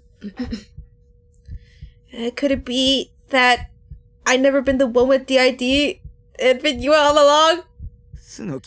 Because Kusunoki Mia actually exist? Had the police ever officially announced the identities of the group dive victims? Since she was a minor, they could have just called her Girl A or something, right? Or... Did you really have a twin sister, Yua? While it was certainly possible that someone named Kusunoki Mia had existed and died in the group dive, it was also possible that they were completely unrelated to Kusunoki Yua, the person standing in front of me right now. They could have simply been someone with an extremely similar name. Uh-oh. She exists! Suddenly, Yua wrapped her hands around my neck. Her fingers were oh so slender, and yet they harbored a terrifying amount of strength within them. I couldn't breathe. She existed! Mia-chan existed! I know she did! I remember her clear as day! Can you prove it? His grasp weakened. Can you prove that you don't have DID? Can you prove that you aren't Kusunoki Miya? I, for one, couldn't prove that I wasn't my alter ego. After all, the only way to prove that I wasn't Shogun would have been to show up, for him to show up next to me. I can prove it! Uh-oh. Yua took her hands off my neck. She let the notebook fall to the floor. Mia-chan! Had a mole! Yua slowly began to remove her uniform's top. Oh, just under her left breast, she had a mole there, and I don't! She unbuttoned her blouse, one button at a time, her hands trembling impatiently as she did. Uh-oh. Oh my goodness. Wait, she took off everything? You didn't need to take off your whole bra! But she didn't stop there. She went on to remove her bra too. Her fairly voluptuous breasts were covered only by her hands. She fumbled around, searching for a certain spot on her skin. So, hi, Aiki. This is where you show up. Yeah, this is vital to the plot, guys. She undid her skirt too. Why? Don't ask no stupid questions. She kind of snatched. Yeah, she does got that hourglass body. Okay. I searched too with my eyes. Okay, you don't need to do all that. And just under her left breast was a mole. It's there. There's one there. But why? Yeah, I was looking for evidence. I didn't have a mole there. Who am I? Yua's face grew pale as a ghost, and her lips trembled in fear. Her eyes swam in place, gazing into the abyss as she wrapped her arms around herself. She didn't even care that she was still half naked. I'm Yua. I'm a good girl. I've always been a good girl. Mia-chan's always been the difficult one. I've always wanted to be the good girl. Mia-chan loved Yua-chan. Yua-chan was worried about Mia-chan. Her ramblings gradually turned even more incoherent. I was pretty freaked out. Would you notice if a new mole appeared somewhere on your body? If it was on my face, I'd probably notice. Face or hands. Or maybe my feet too. But everywhere else, I probably wouldn't remember. Yeah, freaked out. Yeah, it freaked me out once. I went to the doctor. I don't know. I have like a bunch of... Not a bunch. But like my hands and feet are pretty like there's no moles on them. But then I do have moles on my body. So then like I don't think I'd notice. Do moles just appear like that? Well, you don't have them when you're born. They come from somewhere else. I forgot. Yeah, but they can just spawn out of nowhere. Moles get scary if they start growing, though.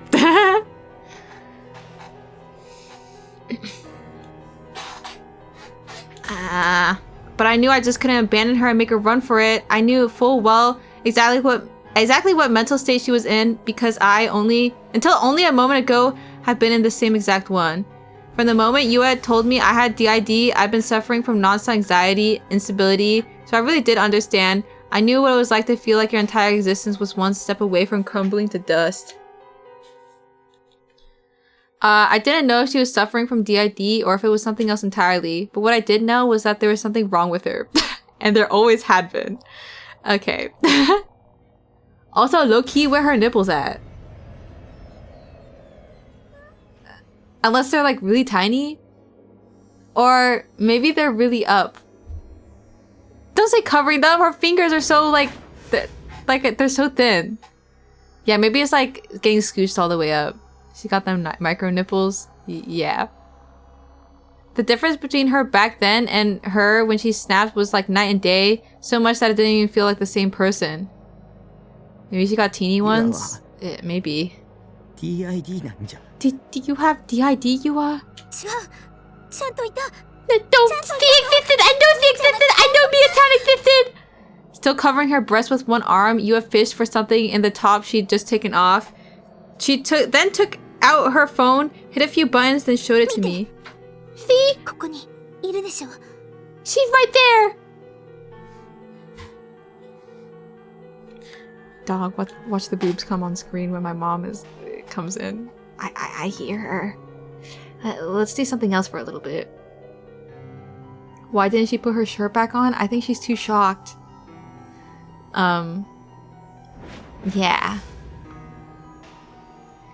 Whispering it makes it so much more funny. Whatever. She don't care about nudity right now.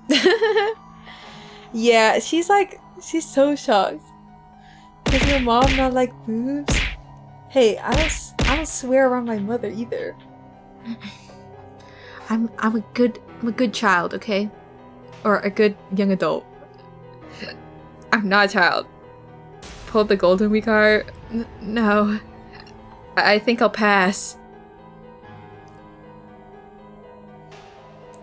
Sorry, let me itch my toes.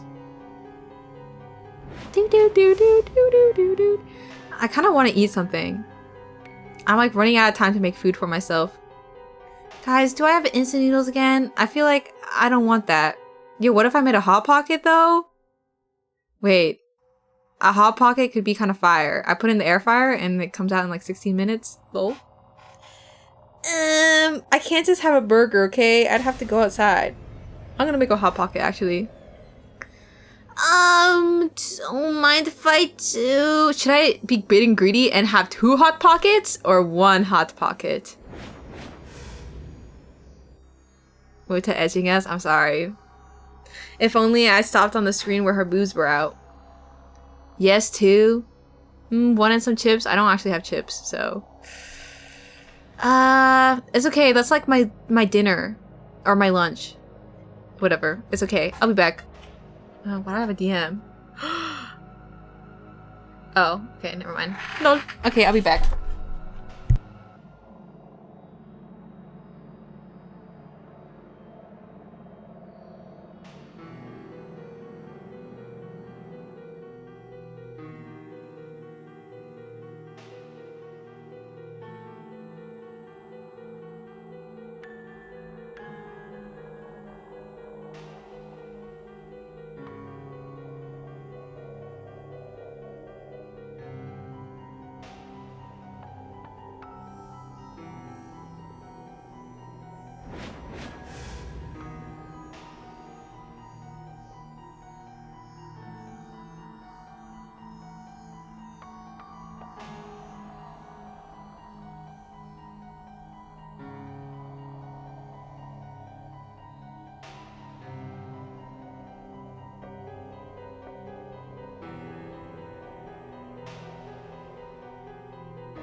Okay. Guys, I don't know where the hot pockets are, but I found some frozen okonomiyaki. So we're putting that in the microwave and I'm sitting on the sauce so it gets warm. Hey, yum yum yum! Sorry, that'll compare to Japan? So true. It's gonna taste just like it. Sitting? What do you mean? Wait, what is that? I'll look it up. Since I have to go back to the microwave in like 4 minutes anyways. But wrap. Save image as. It's like, yeah, it's like a savory cabbage pancake. Yeah, I am sitting on the sauce. It's like a plastic packet, okay? I'm not like sitting on sauce and getting like my butt dirty. I'm trying to warm it up because I'm putting the whole thing in the microwave and I'm not gonna boil water just to heat the sauce back up. Insane way to heat it up? Oh, I don't know how else I'm supposed to. I can't just put plastic in the microwave. Well, actually, maybe I could. Sink water usually. I didn't think about that. I kind of forgot the sink water gets pretty hot sometimes. Sigh. Okay, wait. Let me... Image. She said her cheeks are good enough, what I'm saying. Also, I'm really sad that the PJs I really like, I got sriracha sauce on the side because I was reaching over. And I got sauce on the arm. Okay, this is not what it's probably gonna look like, but it looks like this. It has like batter, cabbage, and then okonomiyaki sauce, and then mayo. I don't think it comes with mayo, but I don't need it. And then like dashi or whatever on the top, and like seaweed flake. Hold up, she cooked. Yeah, I'm microwaving it, guys. I'm kind of a chef. Do you think it's been 4 minutes yet since I came back? I've only had green onion pancakes. What, like the Korean seafood one? I like those too. I just like pancakes, guys.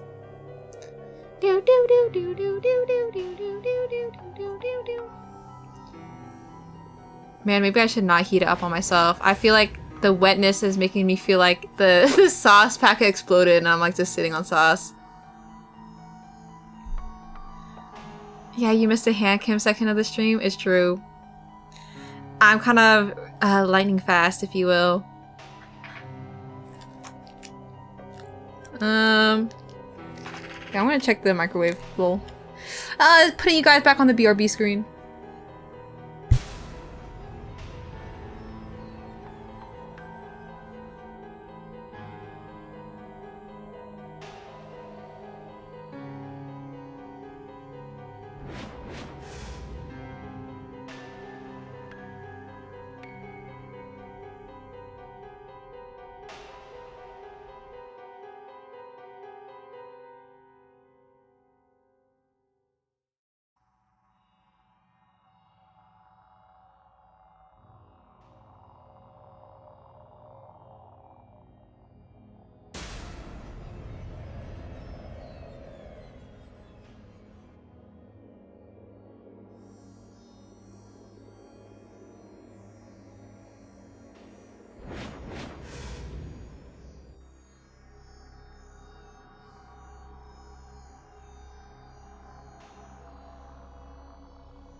Oh, oops.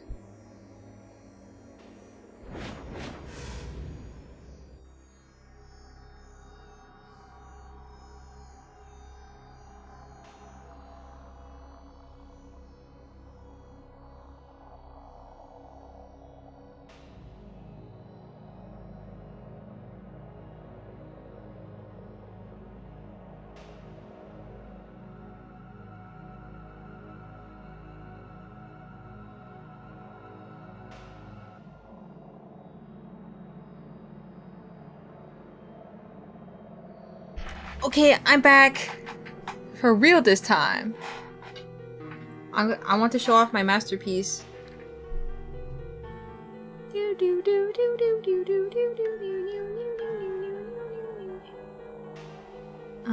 Let me just check the picture really quick. Okay. Oh, Kyrie. Yeah, give me a second, okay? Give me a second! I'll put it in Slice of Life. But I'll also show it on stream. Give me a sec to download it.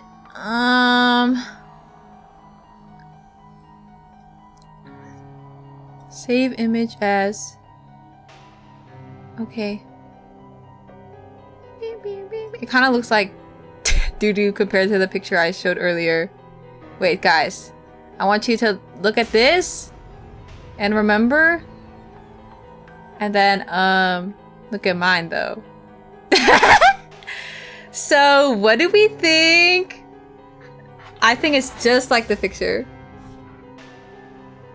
Yeah, it's actually, I didn't change anything at all. Alright, Itadakimasu, guys. I thought about no Kewpie mayo, but then I decided that maybe it needs a little bit. Yeah, because what if it doesn't taste as creamy?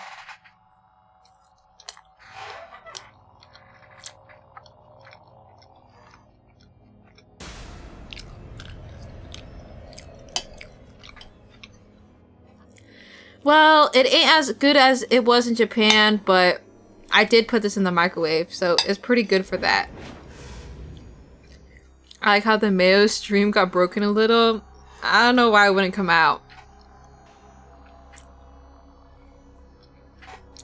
Anyways. You know, I'll leave it on the screen while I eat. I feel so bad for anyone who doesn't actually like hates eating noises. I'll fix my sleep schedule, okay, and I'll stop eating during stream. If from Costco, I don't know where it's from. But it's like pre-made, and I just have to stick in the microwave or oven.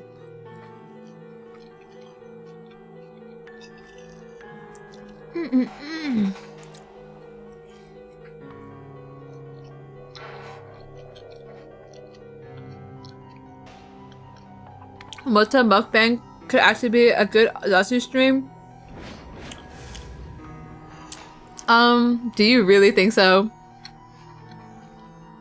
How do people even... Well, I just be talking with my mouth full, but...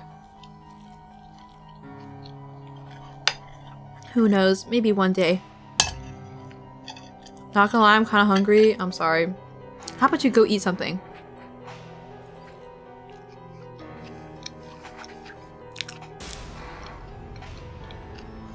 You know, it's kind of fire though. I kind of wish I had a Hot Pocket still, but this will do.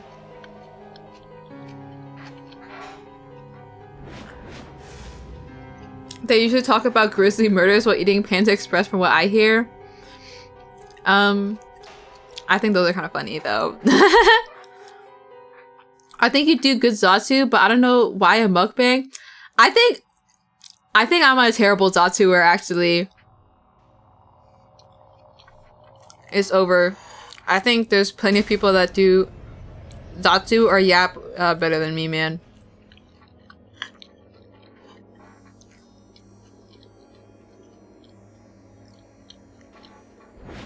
You're wrong?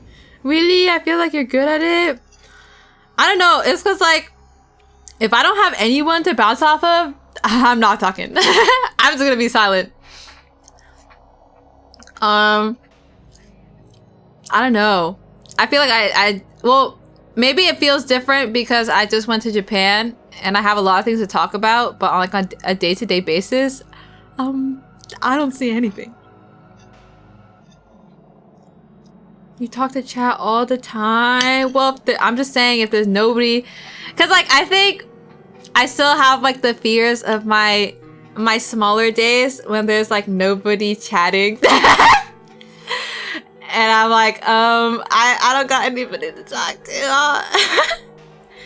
Yes, I am eating that right now. I microwaved it.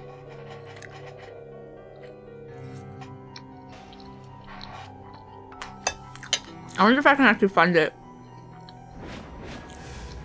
Okonomiyaki. Frozen.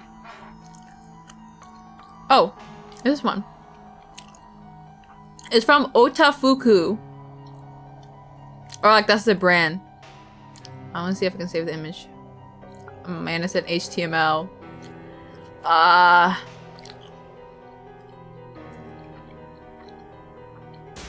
Okay, wait, I found it. Oh man, it's a WebP. They all hate me. Oh wait, wait, this low-key might... Oh, you know what? I don't gaff. I'll just take a screenshot and save that.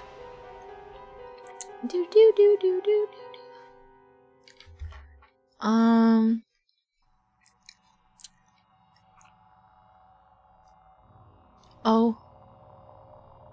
What the heck? Reset, transform. Okay.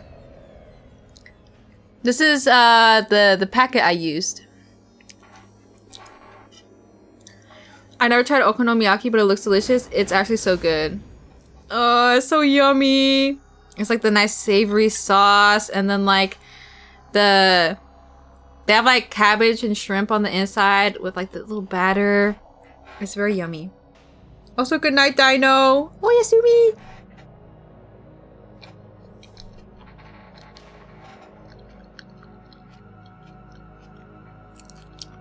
We all start chatting when you start Zatsus, to be honest. Yeah, and then I kill myself.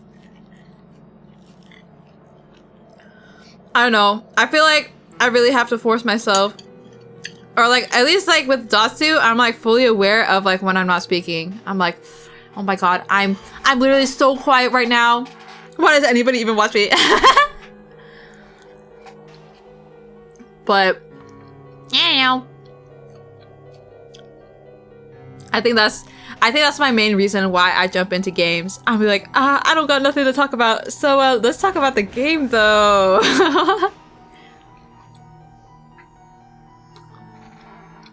I think Zatsu only streamers are so strong. I know. I don't know how it's possible.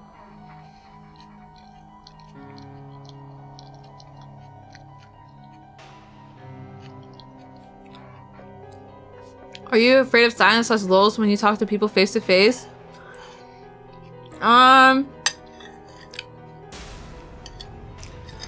with my family. I don't care. With new people, I don't know. If I'm like doing something, like I don't mind the silence. But if it's just like we're doing nothing and we're just sitting there, gulp. I go on my phone.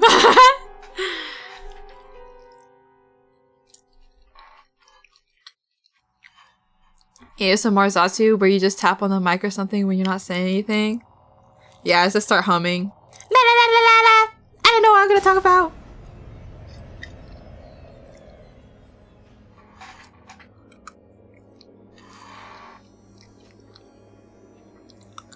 But I don't know. I think I also like on Discord voice calls, I'm like, if I'm not in the middle of doing something and there's silence, I'm like, gulp. So is somebody gonna say something? I don't know, I guess maybe it depends on who I'm on voice call with. Because if I don't gaff, I don't gaff. Lol. Me when I watch a YouTube video on voice call and not say anything. My bad.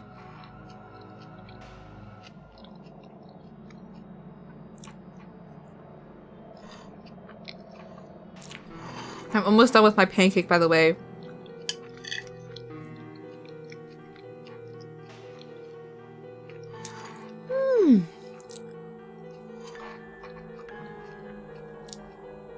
How big is it? Well, you saw my plate. It's like a decent size. Here, I'll put back my picture. Bruh. It's so big. Okay. Oh. Fit to screen. Okay. There. See, it's like a decent size. I think it's like the size of my hand if I open my palms. I just start scrolling if everyone's silent call, or if it's for too long, I just leave. Lol. I think I get too nervous about leaving. I feel like my only excuse I have is like, oh, I gotta do something, so I'm going. Or I gotta go to bed. Lol. Otherwise, I think I tend to like, I won't leave until something really needs to happen. Does it taste like this? Comma, Japan? I mean, I think it's similar. The texture's different though, but the flavors... It's, good enough.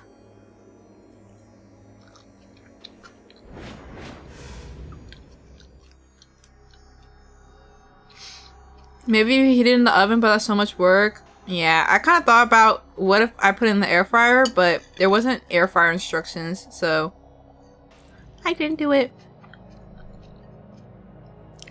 I'm okay with Sandless. We can't all be talking about something non-stop. I think if I'm going out of my way to spend time with someone, they better be talking to me. If we're not gonna talk and we're in the same area, I should just be alone. At least that's my mindset. I think, yeah, I think if I'm gonna be in call with someone, they better be talking to me non-stop. Well,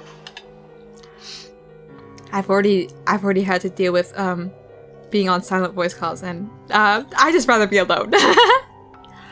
Yeah, in calls, it's so different than like being quiet in person.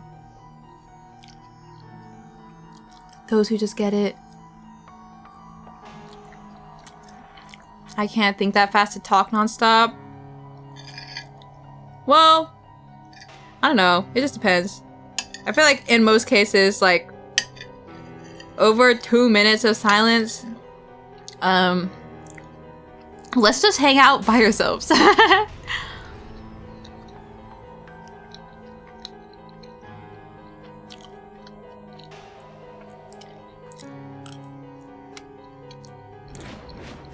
We all know how I can be if I don't think and talk nonstop. Well, at least they're self-aware. The other side is just as bad though, constant yappers.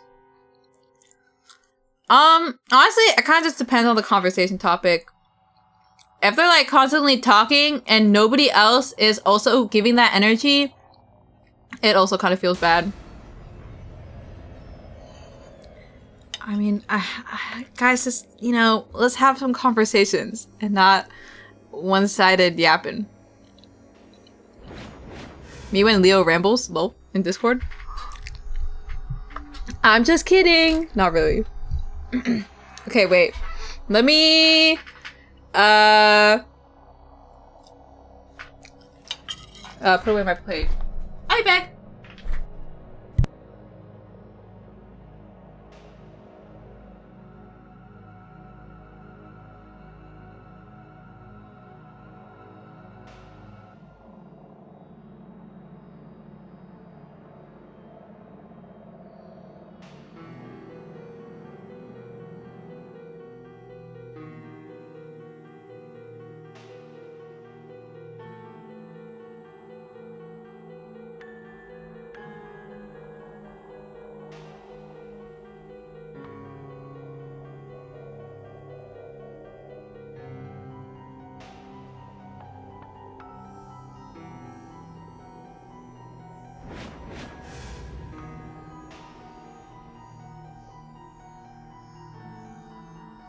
Oops. Okay, I'm back. And we're gonna play the game, guys. Remember that we're playing Chaos Head? I don't know, maybe I'm not used to hanging around people in VC that much yet. I guess I would say that I'm a pro. This is all the social interaction I get, so maybe that's why I put so much weight on, like, people actually talking to me. Guys, I don't got no IRL friends! Me being online is all I'm getting.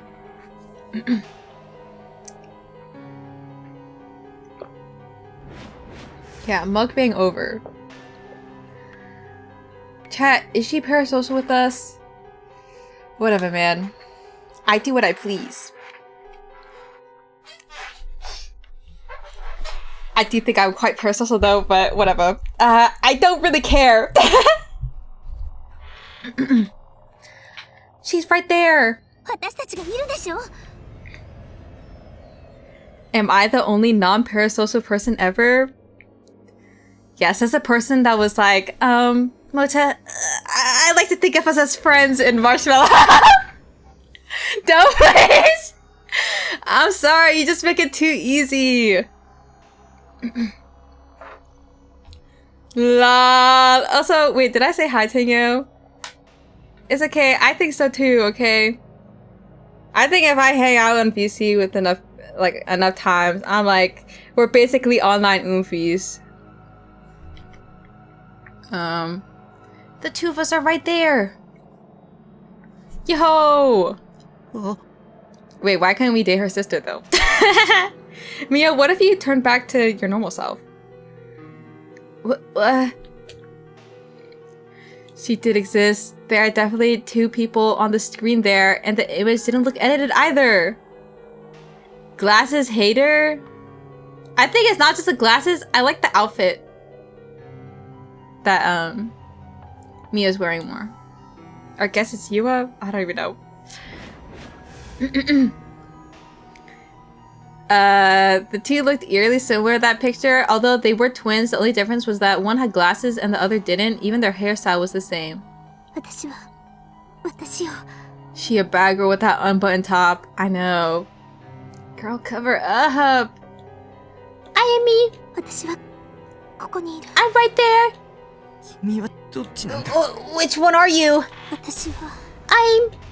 She pointed to the one on the Oh. Also, thanks for the water, Henry.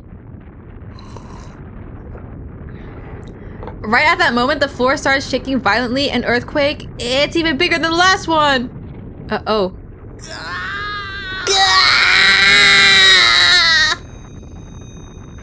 I was struck with a violent ringing in my ears. It was such an intensely shrill, resonant sound. My head felt like it was about to burst open.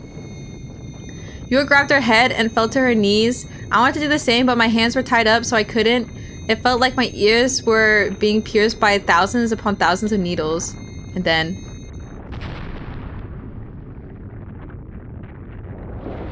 Uh-oh.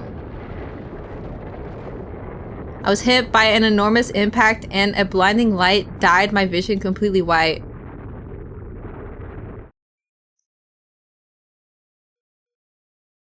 Uh-oh. あの日私たちは入れ替わった The two of us switched places that day. Why though? At the Shibuya McDonald, a large wave of students arrived as soon as evening hit. I could hear the high-pitched voices of high school girls joyfully chatting away with one another. I took a moment to look out the window and then I took out my phone. It was now 5:02 p.m. on September 7th, 2 minutes past the time she was supposed to be here. I took a bite of my chicken sandwich, feeling a little bit annoyed. ごめんみやちゃん待たせちゃった What the? She sounds so different. Sorry I'm late, Mia-chan. Didn't mean to have you wait on me. Yua-chan appeared, tray in hand, and sat down in front of me. I let out a small sigh. うん待った Oh, okay. Yeah, you did. 5分くらいおまけしてほしいな Wait. みやちゃんもチキンバーガー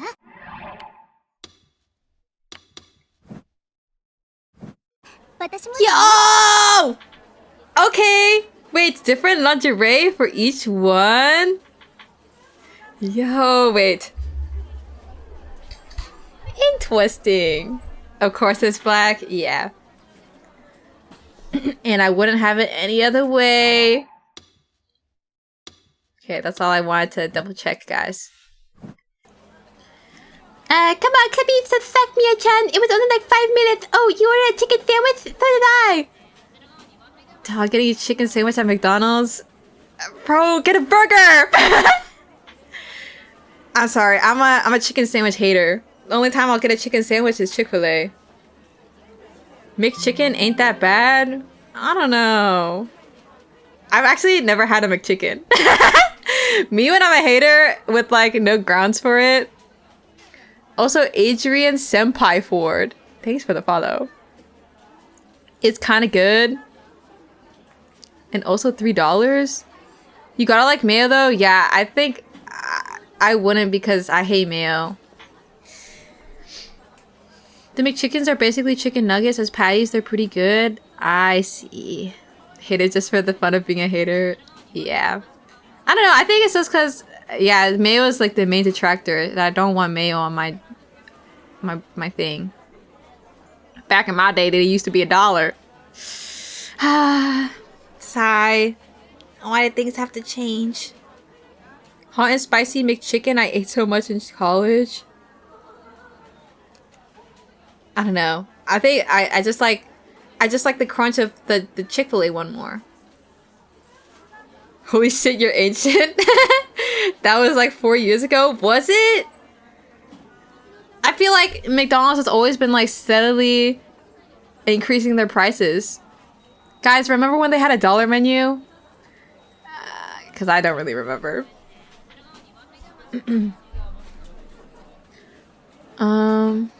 Yeah, it wasn't all that long ago that they were $1. Really? Wow. I feel like the $1 menu was 7 years ago. Yeah, I feel like I was a little baby when they had that. That's crazy. Why did it all go downhill? Guys, somebody explain to me. I was just kidding. I don't want an essay in my chat. 2 McDonald's and a McChicken were like $5. It's kind of crazy how expensive fast food is now. Like, what's the point, man? I thought it was supposed to be cheap and cheerful food. Oh, okay, deleting my paragraph. So basically, the McGangbang was $3. Which one is that? I'm gonna get distracted again. She pointed to the chicken sandwich on her tray. The two of us were twins, so it was only natural that we have the same preferences. She didn't really need to point out every little time that we had something in common, but she happily did so anyway. McDouble plus McChicken with mac sauce. Oh, that was a real thing? Mia-chan とこうして渋谷で会う This is the first time we ever met up in Shibuya, right, Mia-chan? I didn't go to school in Shibuya, and the two of us saw each other at home all the time, so we didn't have many reasons or opportunities to meet up in Shibuya, and that was all there was to it. 私にお願いしたいことって So, what you want to ask me again? Just ask away. Anything's on the table. I took the last bite of my chicken sandwich, sipped some of my iced tea, and then I leaned toward Yua-chan. 実はこれから人と会うんだけど Okay, so truth is, I've actually got somewhere to be after this. 彼氏 Oh, a date? そんなんじゃない No, nothing like that. I'm just speaking up with some people I've never actually met in person before. どっちって The thumb? How many people are we planning to meet? 4人かな About 4, I think. どういう関係なの How do you know them? ネットで知り合った人 I met them online, but don't worry, 96 City. We just started talking on this message board for anime fans and stuff. へえ Hey! インターネット Oh wow, I pretty much never use the internet, so I don't really know how it works. Is making friends online that common? まあねでもオフ会は私も Her like conflicted face is kind of cute. It's like a little derpy, but guys, why couldn't we have this one? And it's not just a glasses thing, okay? It's the way she carries herself. Kinda. Point is, it's my first time going to an offline meet, and to tell you the truth, I'm a little... みえちゃん人見知りだもんね。 You're worried you're gonna be too shy? 人見知りじゃない。 No, that's not it. I'm not shy. It's that I don't really fit in for the most part, so I don't know if I'll mess well with the rest of them, I guess. そういうことにして If you say so. Either way, are you sure you're going to be okay? Will you be comfortable talking to people you just met? 話せそう？本当は会おうと思ってたんだけど。 I thought I was, and I really want to try, but truth is, now that it's almost here, I'm... 怖くなっちゃったんだ。 This is like me seeing slowly for the first time. Just kidding. I don't think I was that nervous. Because I already have experience meeting online friends. And like, people I've only exclusively saw online. Why can't we just have both at the same time? Chicken, one of them is dead. That's why, okay? めんどくさくなっただけ。 It seems really, really hard, but canceling at the last minute would be a really sucky thing to do so. 私が代わりに行けばいいのね。 So you want me to go in your place? Yuchan was really perceptive. She'd understood what I was trying to say before I even finished my sentence. Usually that was more annoying than it was helpful, but this time, I was glad that I didn't have to explain everything. そういうこと。お願い。 Yeah, can you do that for me? 別にいいけど。 I don't mind, but are you sure that's what you want? This is a great chance for you to make friends. そんな小学生みたいな扱いしない Hey, でよ。 don't treat me like some grade schooler. I don't need to make friends. I don't want to make friends. Oh. みやちゃんは本 For 当に goodness sake, Mia-chan, you really are as stubborn as can be. 言 So, ってくれる？ will you go? わかった。 Yeah, I can. I just have to turn into you for a little while, right? Alright, world. Say hello to the new Kusunoki Mia. そこまでしなくてもいいけど。 You don't have to go that far. どうせならとことんやった方が But 面 it's so 白い much じゃ more ない。 fun that way. So that- Oh, I know. Let's swap uniforms. なんでそんなにはしゃいでるの？ Why are you so invested in this? みやちゃんから頼み事されるなんてめったにないでしょ？ It's not often you ask me for a favor, Mia-chan. So I'm in a really good mood. Oh, this is kind of sad, actually. Honestly, the whole twin storyline for this game, it did make me cry earlier. And like, what is it? The whole like, the sisterly love. Oh, like her purposely being like the awfuler sister. So then, was it Yua gets treated better, and then now that like you know that's like that was Mia-chan, she was basically saying like how she felt to her sister. Oh, whatever. Put them back in the bra so we can forget about the sad part. I don't know. It makes me sad. Whatever. みやちゃん、バカみたい。 You said the dork! どうせバカなお姉さんですよ。 But of course, for it, I, the dork, is the dork who also happens to be your big sister. ほら、そうと決まれば気が So come on, move your butt. Let's go change. Yuachan forcibly pulled me by the hand. We went to the private bathroom, and after a couple minutes, we'd all swap clothing and personal effects.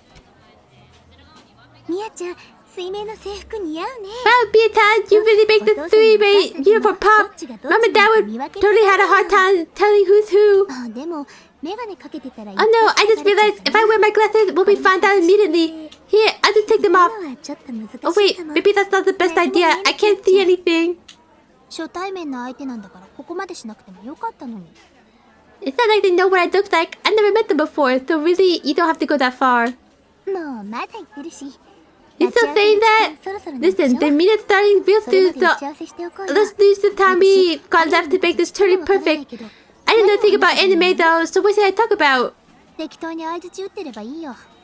どうせ一回 Just go with the flow. The people you'll only meet once anyway. What do you mean by that? What do you mean by that? そんなことないよ。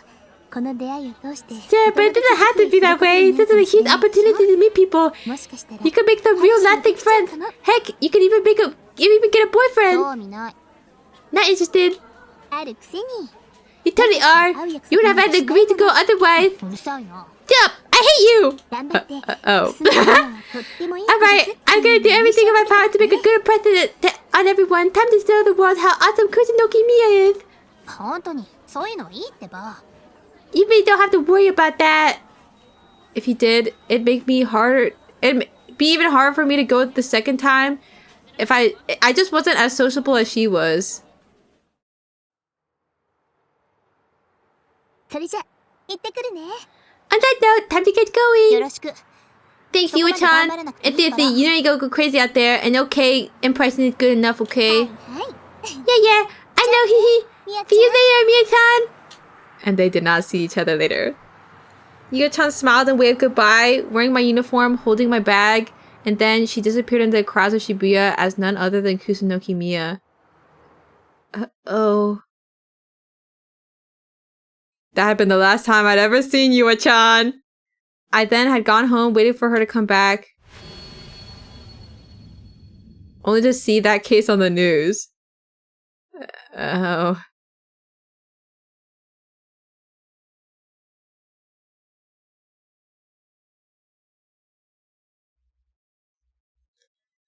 Yo, who lives in this dump? When I came to, my headache was so bad, it felt like it was splitting in two. The first thing I realized was that I was pinned under my bed. The second was that the bed had fallen on top of me. So not only was my head about to burst from the pain, but my back was too under the weight of the bed. The only thing I could move were my eyes, which allowed me to witness the sheer devastation of my room. Yua was slumped against the wall, staring off in a daze. She'd been half naked before the earthquake hit, but it seems like she'd put her clothes back on. Sigh. Before, she'd been completely topless while also keeping her glasses on, which had honestly brought some life back into me. But now her glasses had fallen to her feet, the lenses were cracked. Help me! Untie me! It took nearly everything in me, but I managed to fight through the headache and call to Yua. And with the most empty eyes, she looked at me. Okay, cave crawlers, help me! Help! 思い出したの。 I remember. Literally, who cares? I don't give a shit about what you remember. Just untie me already. I can't move under this 思い thing. 出したのよ。 I finally remember. Yua slowly got up and easily untied the tight knot, almost too easily. In fact, considering how dark it was and how she wasn't wearing her glasses. Finally a free man, I managed to slip out from under the bed. But that was about as far as I went. My head felt as if it was being cracked open, just like it had during the previous earthquakes. Even standing up felt impossible, so I endured the pain on all fours. Uh-oh, what kind of pain is he ひ enduring? わちゃんだったのよ。 Hey, with Yua-chan! Yua was once again mumbling something in a low 集 voice. 団ダイブで死んだの。 The one who died during the group Mia dive. じゃない。 It wasn't Mia, it was Yua-chan. ユア、 Yua? 何を What are you? 私は Oh, ユアじゃない。 I'm not Yua. A wry smile spread across Yua's lips. 私は I'm ミアよ。 Mia. 自分をユアちゃんだって I 思 only い込んで convinced ただ myself that I was け。あ Yua-chan. の日。 The two of us switched places that day, and then Yua-chan died. It was supposed to be ユア me. ちゃんは死んだ。 Suddenly the expression on Yua's face disappeared, 私が死ぬはずだった。 complementing the empty eyes that had yet to leave her. And then she extended her hand toward me. 西条くん、 Uh-oh. Nishio-kun? もう将軍のことなんて I don't care about どう Shogun でもよくなっ anymore. ちゃった。結局 In the end, I was the one who killed 私が死なせ Yua-chan. たようなものだ。 I let her die. ね Would you be willing to come with me? え、来てほしい。どこへ To where? ユアちゃんが死んだ場所。 To the place where Yua-chan died. I just want you to come with 来 me. てくれるだけでいい。お願い。 Please.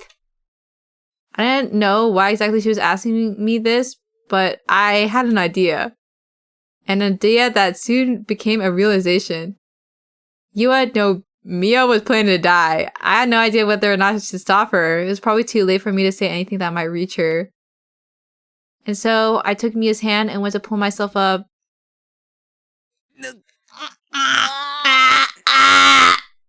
I felt a stabbing pain in my head. I pictured my eyes being dyed a scarlet red. The throbbing pulsation of the blood vessels inside my head reverberated throughout my entire body. It hurt too much to move. I didn't have the strength. 歩ける？ Can you walk? Mia supported my body with her 歩いて shoulder. くれないと困るわ。 I want you to come with me. 一緒に来 If て you ほし can't い。 walk, then we have a problem. 私を助けると思って。 I think you can save me. Please. お願い。 Oh. I can save her. Oh. Yo, this place looks like a dump. Yo, who's shooting though? Or is that a helicopter? Oh, never mind. With my body supported by Mia, the two of us began walking in the direction of Shibuya. Shibuya had transformed into a city of death. Everywhere you looked, corpses were strewn across the ground. Some were covered in blood, some had their limbs severed, and some had their heads crushed. Not even a shred of human dignity could be seen in the absolute hellscape spread before us. Not a single glimmer of the city's former glory remained. The only things it held now were death, ash, and despair. Nothing more. Huge cracks tore through the roads, large scars indicative of how it could all come crashing down at any moment. Huge chunks of debris had fallen from the crumbling buildings, blocking our way. It was difficult to even walk in a straight line. Please tell me the pachinko parlor survived. Yeah, all the old people are lining up for pachinko still. Guys, I need my pachinko early in the morning. Oy. But none of that was enough to make us lose focus of our goal. Mia and I marched over, completely disregarding the cries for help around us. Our destination was the building towering above in the distance, Cornelius Tower. The tower is still standing. The outer walls were crumbling in certain spots, but the structure itself had more or less tanked the earthquake. It stood straight and tall. As far as we could tell from the outside, it seemed the lights were off on every floor. Maybe everyone had evacuated, leaving the building vacant and abandoned. How else am I supposed to feed my family if I don't got pachinko? Naturally, the lobby was completely empty. There didn't seem to be any electricity either, so the elevator didn't work. Our only option to get to the rooftop would be the emergency stairs. Oh. It's so ominous in here. When the details behind the group dive case had appeared online, I had done a little digging into the building. Cornelius Tower stood 184 meters tall with 41 floors above ground. There was absolutely no way I could climb that many floors, not when I couldn't even walk straight with this headache. And yet, Mia kept on supporting me, leaning on her. We climbed the stairs step by step, sweat dripping down our foreheads. お父さんとお母さんは私が自分のことを I think Mom and Dad were trying to protect me by calling me Yua-chan. Maybe that's why they started treating me like Yua. And that's why they considered me a dead. She was talking to herself. I listened along in silence. Well, she probably didn't need me to listen. She was just talking out loud, and I just happened to be there. It was always like that. I was the brat no one wanted, and she was perfect. My parents always treated me like I was some kind of tumor to the family. So, why did they decide that Mia died there? Well, probably because they would have preferred it that way. So, that's entirely my fault. It's my fault for convincing myself I was Yua-chan. Which is why I should die, just as Yua-chan did. But what kind of person was Yua? She was someone I looked up to. I was jealous of her. Sometimes I even got mad about how much easier things were for her, but I never hated her. Far from it. I loved her. I loved my sister so much. Gulp. They're the only one who understood me. The only person in the world. Oh, hell no, man.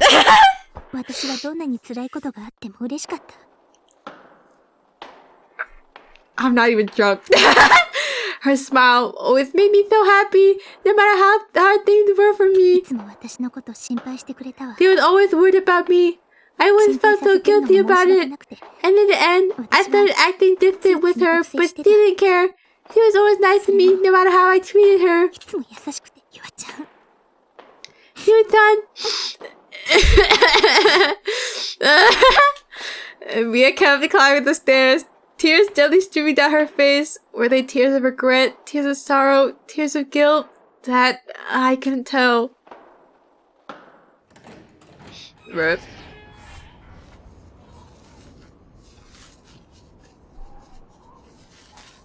The wind was stronger than I thought it would be on the helipad.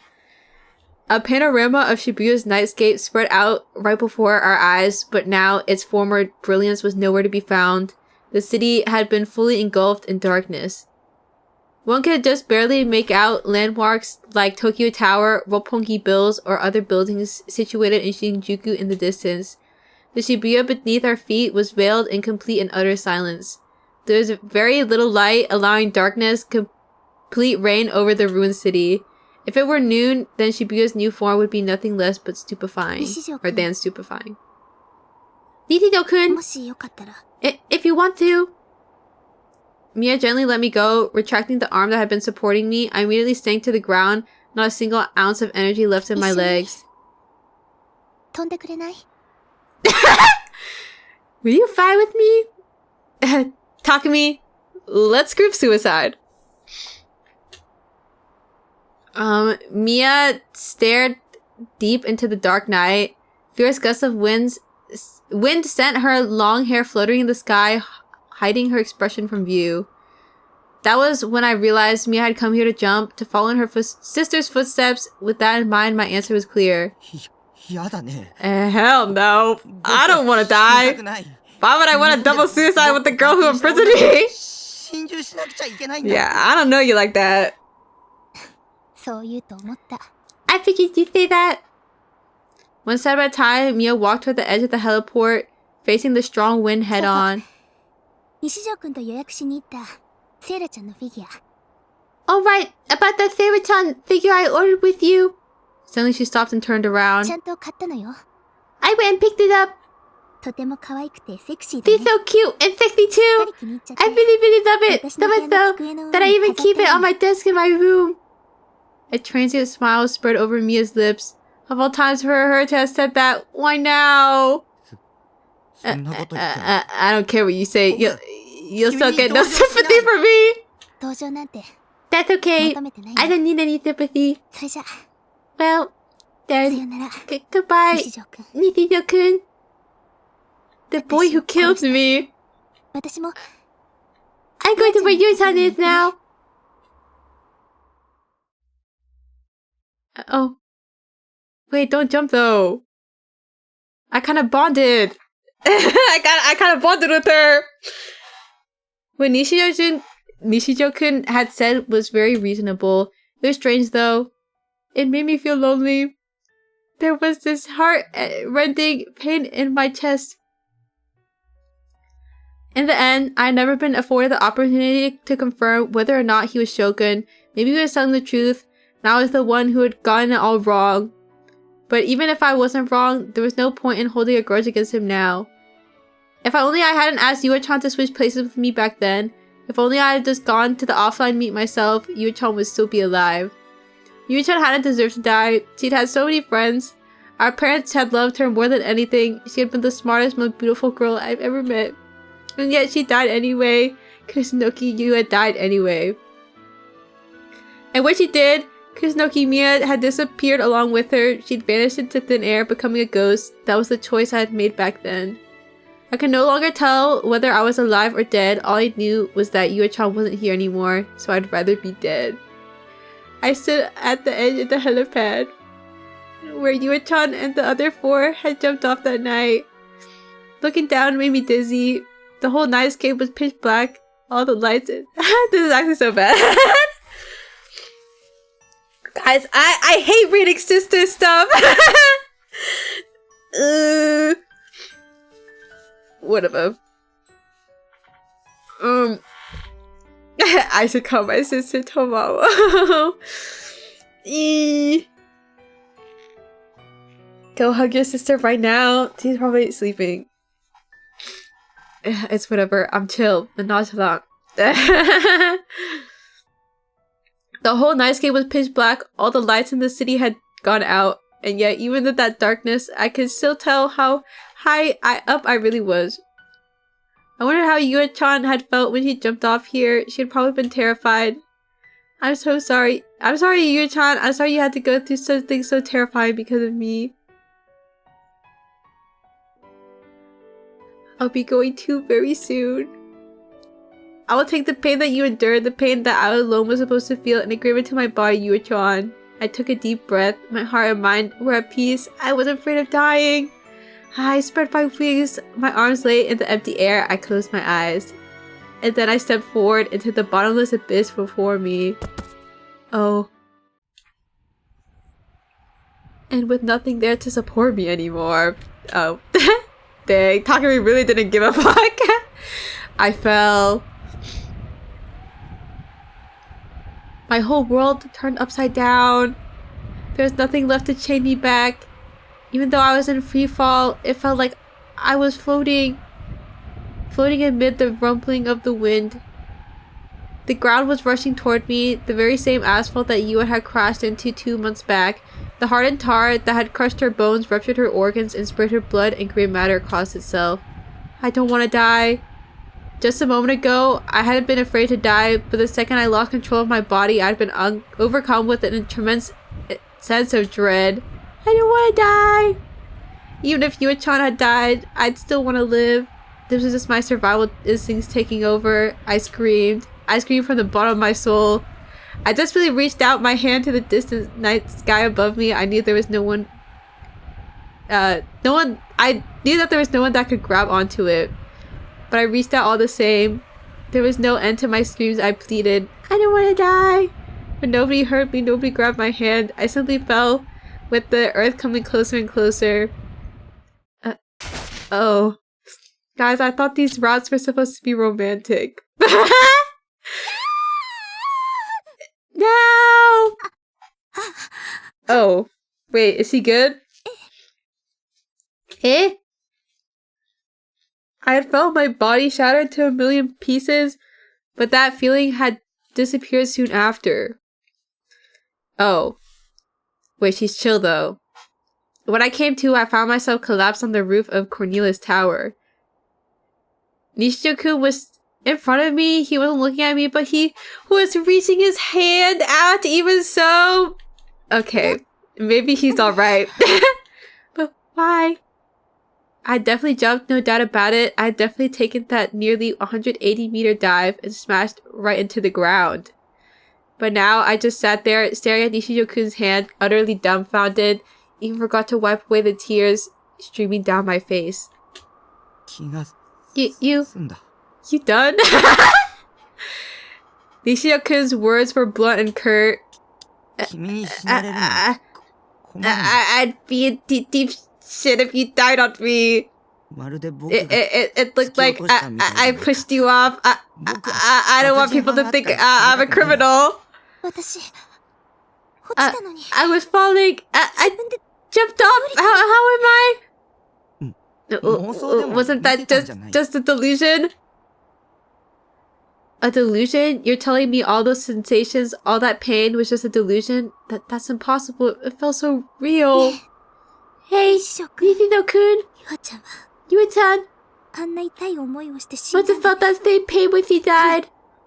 But I thought I was ready to go through the exact same pain as she did by. I just kept thinking about how much I didn't want to die. I was the one who was supposed to die, but as I was falling, I didn't want to.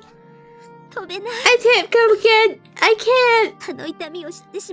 After feeling that pain firsthand, I'm too scared. I can't jump again. What do I do now? You already died once just now. Yeah. You already got to know what you have felt. Isn't that enough? I think it's fine to start over again and live your life as Kusunoki Miya from now on. You can live to the fullest for Yua's sake. Okay, wait, why is her brow kind of keynote?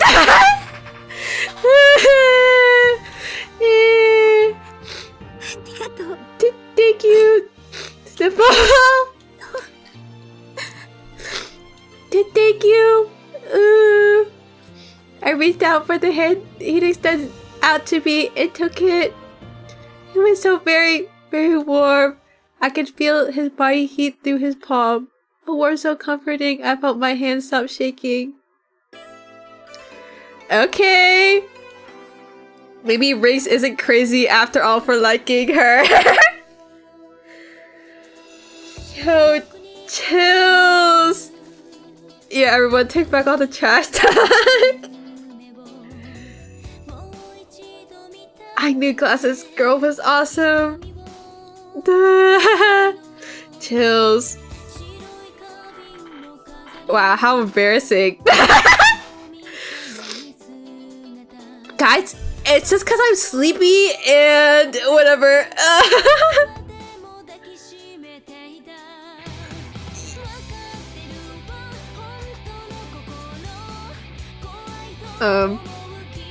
Whatever. It's okay, Mota. I tuned up too. Yes, actually, I thought our route was gonna be like so much more different. Yeah. I got it. It was like this though. I cried, lol. Bruh, me too. I don't know. I just thought that. Whatever. Her storyline is so sad. Whatever. Adding that to, I guess, my list of games I've cried to. Which is actually very few.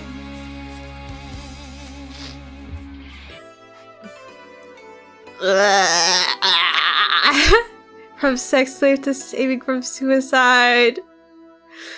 Oh. I'm about to have puffy eyes later, bro. It's over. Sun and Moon ending. Yo, Pokemon.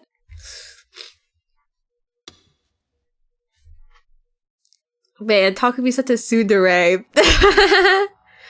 I'm glad he saved her though. Whatever.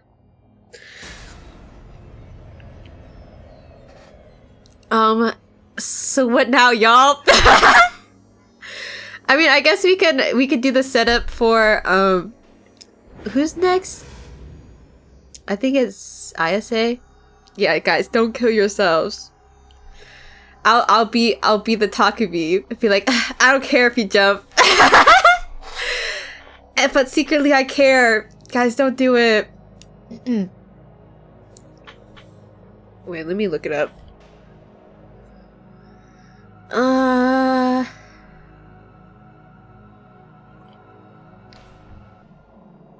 Okay. Okay, we did your route. Yeah, next is ISA. Wow, what a good route though. Despite the fact that I had to manually skip through stuff. But that's not the game's fault. That's the freaking devs. Also, why is this so big? I'm sorry if the things got cut off. I didn't mean to, okay?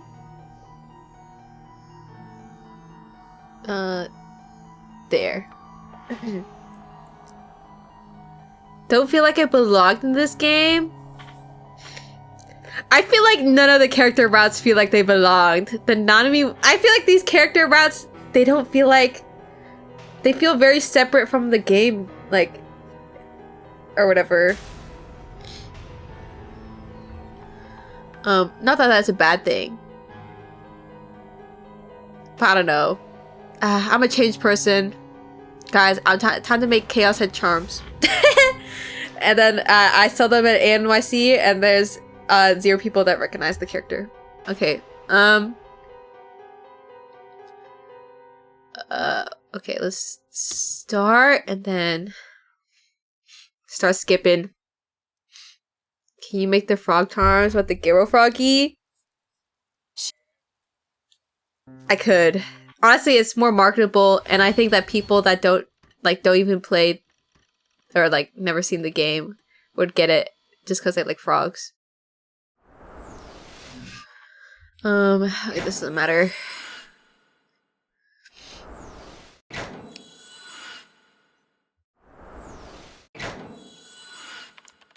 Okay. Well, I don't know. I guess like really niche stuff could actually like do well just because of like if somebody really likes that niche thing and like there's literally no other people selling that merch, they'll get it even if it's like not the best thing in the world. Lol. Not to say that my art isn't the best, but like, you know, if you don't have many options, you can't be desperate. Or like you can't be picky is what I mean. Cause like I had people get my Hashihime merch and I'm like, I didn't think anybody played that game. But there's some people that recognized it. And I was like, wow, that's crazy. Oh. Okay, I have to wait till chapter 2. Yes. Yes. I do have to think about brainstorming merch stuff at some point very soon. Just fill the small VN niche? I probably will. It's the only thing I'm really passionate about anyways. Because I haven't watched anime at all recently. And I don't know. I think people sleep on visual novels too much lately. I don't want the medium to die. Come on, man. They're so awesome.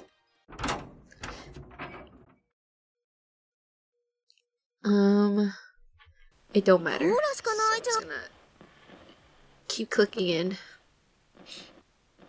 Actually, has there been any like recent visual novels that are like pure visual novel and not just like, you know, pseudo ones where it's like they have gameplay too?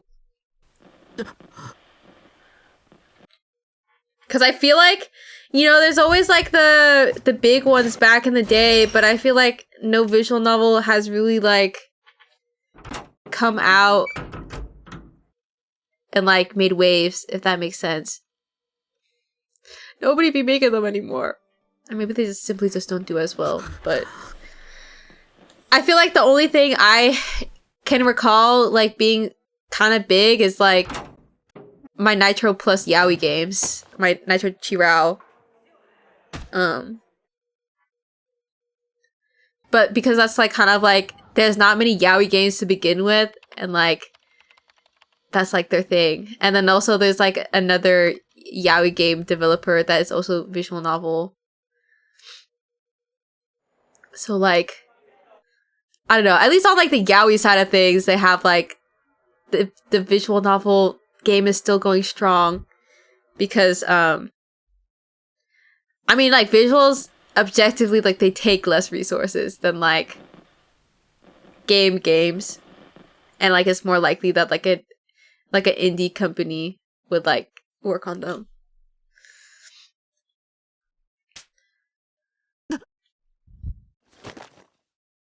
I guess it's like 99% eroge / porn at this point.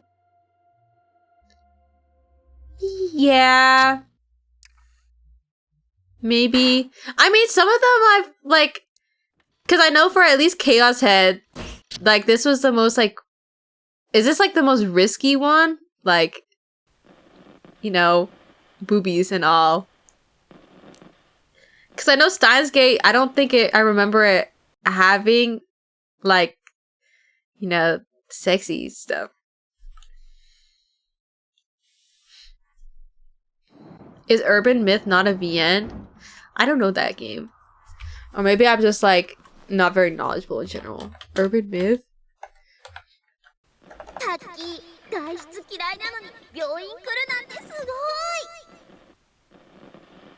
Oh, that one? I've yet to look into it. But it looked cool when I was watching the trailers. I think the pixel art or whatever style they got going on is so awesome. But I mean, isn't that like one of those like the solving games? Cause like I feel like there's not that many like reading like VNs. Like exclusively reading and pictures and choices. I mean, I don't really mind if there's like a gameplay element, but they definitely don't do that much anymore. Yeah, they're like combo games, which is neat. But like, I don't know. Sometimes the gameplay is ass, so I'm like, what if you just didn't do that? If you're not confident in the thingy, or like that the gameplay is actually good, then what just make it a visual novel. I think it's okay. We have to do negative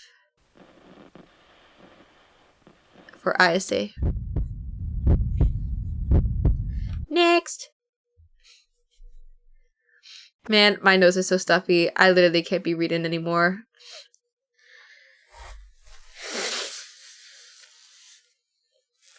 Okay. Fez must be asking me for salvation. Yes.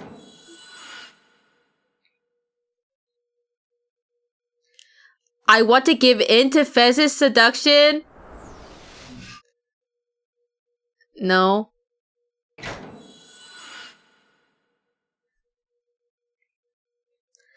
I'm sure jumping off would feel amazing. Yes! Come on, man. Too soon after. Too soon after you were out, guys. I don't care if I die as long as it's together with Fez. Yes! I want to be set free from everything. Yes!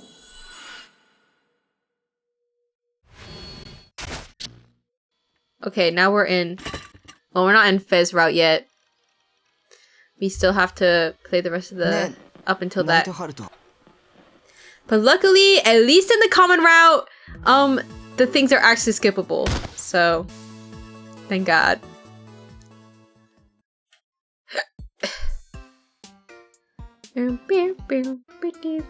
Yo, remember a sister?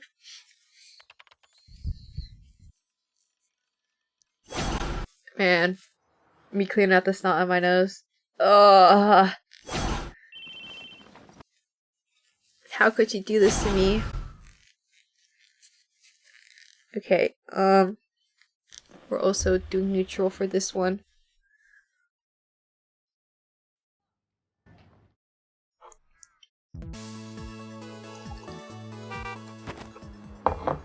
Not gonna lie, I don't know what to expect with ISA route. I think wasn't there like glimpses of her being a little moe? I'd like to see where that goes. It's not green tissues. It's literally clear. I'm telling you, it's just snot, okay? As the morning progressed, Kishimoto Ayase stood before the school gate, watching the sky absentmindedly. Students passed by on either side, and she paid no attention to the strange looks she received from them. Her gaze was full of emptiness. From her perspective, school was utterly pointless, her reasoning being she knew the world would end very soon. Even as a third year, she felt out of place wearing a school uniform. This was no time to be attending school. So she believed. Still, she occasionally went in order to continue her search for the gate and the other Black Knights. Suime Academy was the place where the Black Knights would gather, or rather, it was the place where they would be gathered. That was the conclusion she had reached. I feel like her route is going to be mid. I feel like the only thing that I'm hoping for her route is maybe we just get like lore drop, cuz like why does she know this stuff? Like who's telling her? But yeah. I mean, usually when people do like route order for stuff, it's supposed to like go in order from like more reveals. Ew, wait, I just rubbed my finger on my It's not. Whatever. Anyways, let's just keep going. I think the worst one would be Kozue. We'll see. I'm like, from where we are right now, I kind of want to see Senna's route. Just because, I bonded with her after having Crunchy Coons. And so I understand her a little more. I did not mean to send kissing face. I meant to send sad face.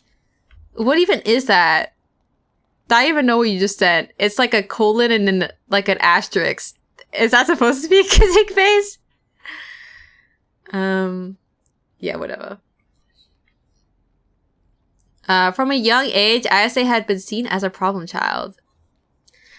She never finished middle school, thus preventing her from enrolling in high school. In spite of this, she transferred into Sume Academy during May of her first year, a day she remembered vividly even now. She stood before the gate on that day just as she was now. Until then, she had been institutionalized by Heart Medical. Can you please stop using them nasty emojis in my chat? You're not cute. Okay? You're not a moe anime girl. You cannot be using the kawaii emojis. Why do I hate them so much? I don't know. I think it just gives me the ick. Cause like, I think you're trying too hard to be cute. At least that's my reasoning on why I don't like it that much. But I don't know. I think it's okay when some people do it. Tehe, sorry. Ew. You're so nasty and gross. I think it's like, you know, if like a cute girl or like a girl is using the kawaii emojis, I guess I'll tolerate it. But if it's like a grown ass dude using the kawaii emojis, I like just use the regular ones. Meow. Yeah, it's not looking too good with the mod badge too. Stop using them. It's concerning when people still use them in this day and age. I mean, I used to use the kawaii emojis in like middle school, high school. But I don't know. I think it's like I've grown past the use of it. I think the real emojis are sillier and cuter. Yeah, when you reach high school, just drop it, bro. It's giving minor. You're either a minor or I don't know. What I basically am trying to say is grow up. Grow up. People who still use Snapchat, that's crazy. Guys, no more. Anyways, during that time, she endured a hellish trial in order to become a Black Knight. 1 month of psychiatric treatment later, she was finally discharged. Oh yeah, guys, remember she got like tortured. Sorry that we're hideous, cave-dwelling, knuckle-dragging ungulates? Speak for yourself, Takeo. You're for sure included. Wow, Takeo dragging everybody down with him. The hospital's director, a man whose name she had long since forgotten, spoke to her at that time. Starting tomorrow... Oh my god, I can't read. I got like mucus in my throat from all the snot I was sniffing up. Starting tomorrow, you'll be attending high school in Shibuya at Suibei Academy. I've done all the work you need to enroll already. I was not told why. Those words still in her mind the day she arrived before the school gate. She murmured something to herself.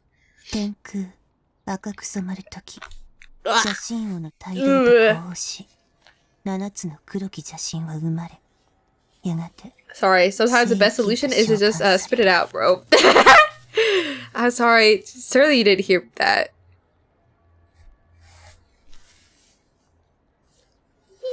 you!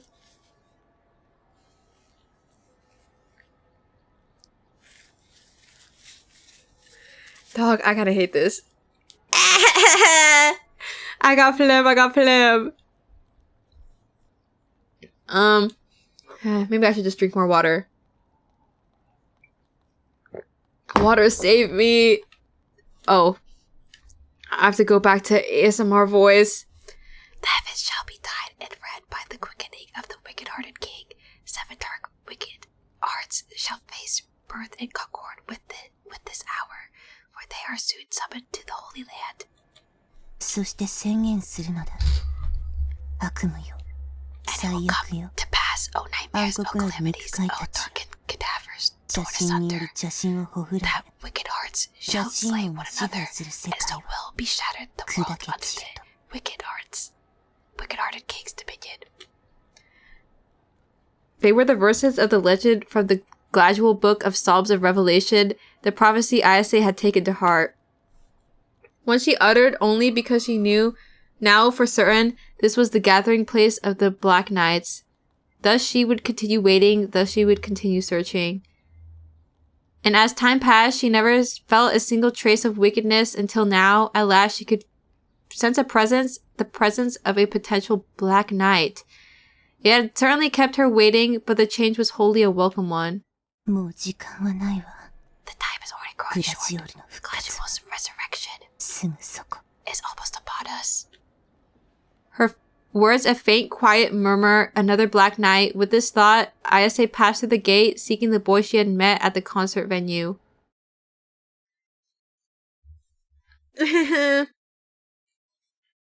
Creature. Oh, I got scared that I started skipping things. Let me just check the walkthrough again. Okay. Next.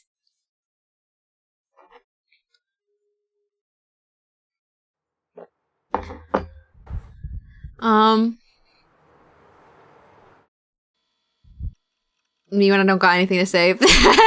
Guys, this is what I'm saying, that I'm a bad Zasu streamer. I stare at the wall with my mouth hanging open. Nice weather we're having.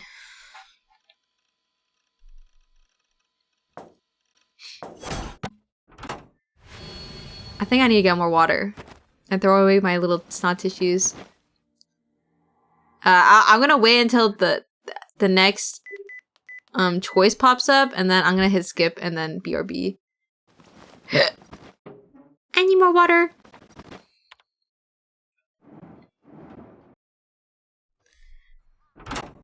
Pishy girl. Yeah, remember Remy? Yeah, me too. Just kidding. I don't really remember her. She hasn't showed up. Wait, she didn't even show up at all in Yua's route. Wait, let me save. I feel like it's been a while. Let's save over here. Yo, chapter 3. We got 4 more chapters to go. I like Remy. She's been so absent lately, though. I'm gonna forget about her if she doesn't come back.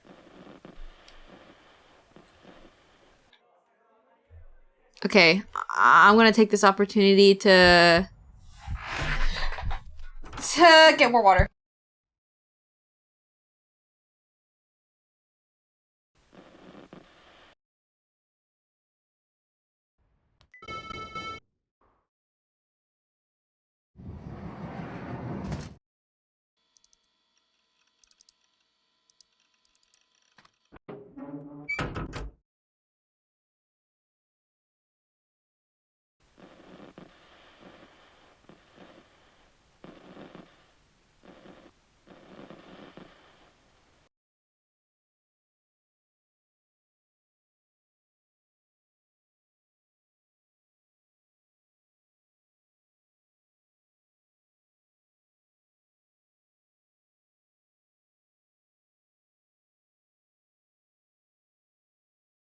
Okay, I'm back.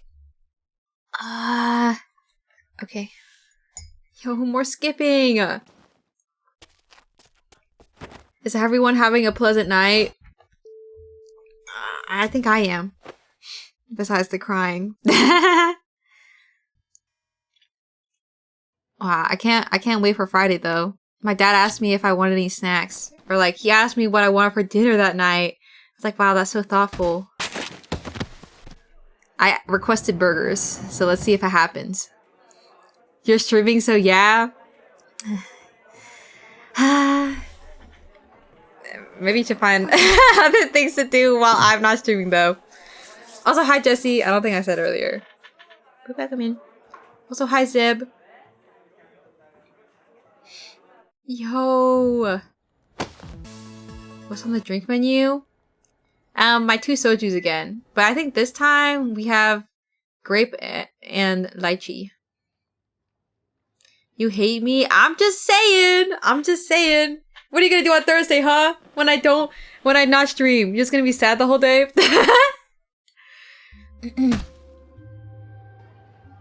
Snacks? Yeah.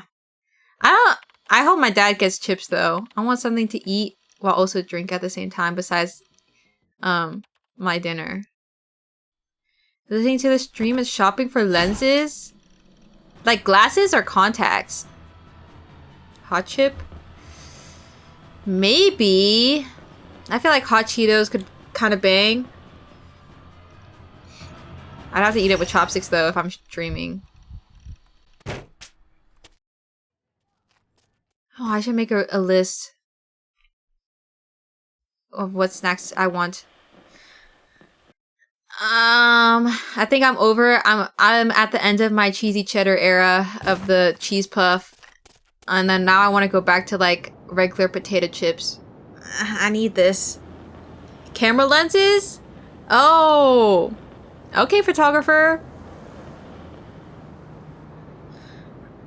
I'm hog tying August on Thursday and roasting him over an open flame. Tango, why didn't you say spit roast? Is there a reason why you didn't want to use that one? Salt and vinegar? That could be really nice. Let me think. I don't know what a spit roast is. Really? It's when they have like the pig with like it goes through the mouth into their butt. And you know they're like spit in a fire. That's what a spit roast is, isn't it? There's also another meaning, but I don't remember the exact definition. No. Yeah, those things.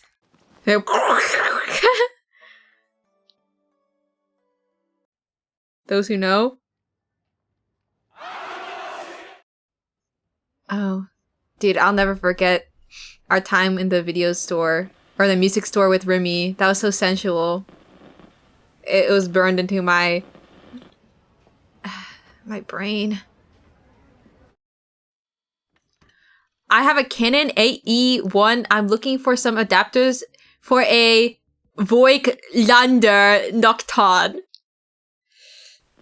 I don't know if anyone knows cameras. Maybe Leo does. I think I used to want to like do a little bit of photography. I got like a nice camera. But I don't know. I think I main in drawing, so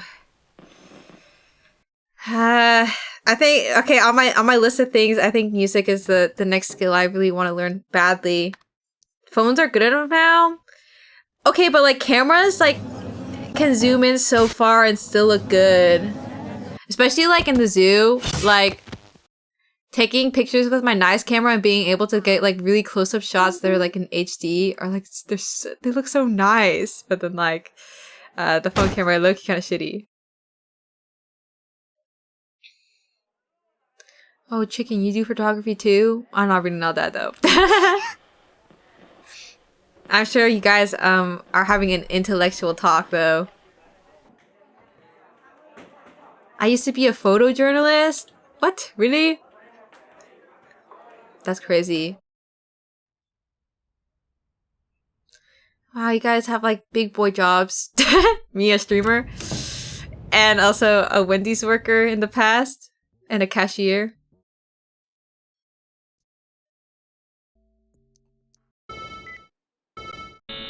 Why is there like no new ISA nuggets? College paper and local city paper? Okay. Do you get to watch the hip Wendy's training video? I don't know who was hip. It was okay. I did like getting paid to watch those videos though. I was like, wow, this is so easy. I wish my whole job was just sitting in the manager's room and watching the training videos and not actually doing anything.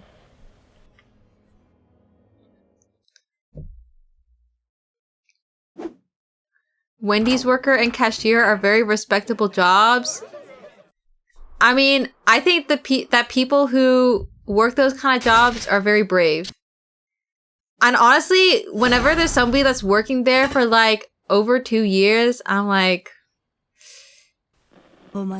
you might be a little crazy. Because I don't know how you can handle having that job.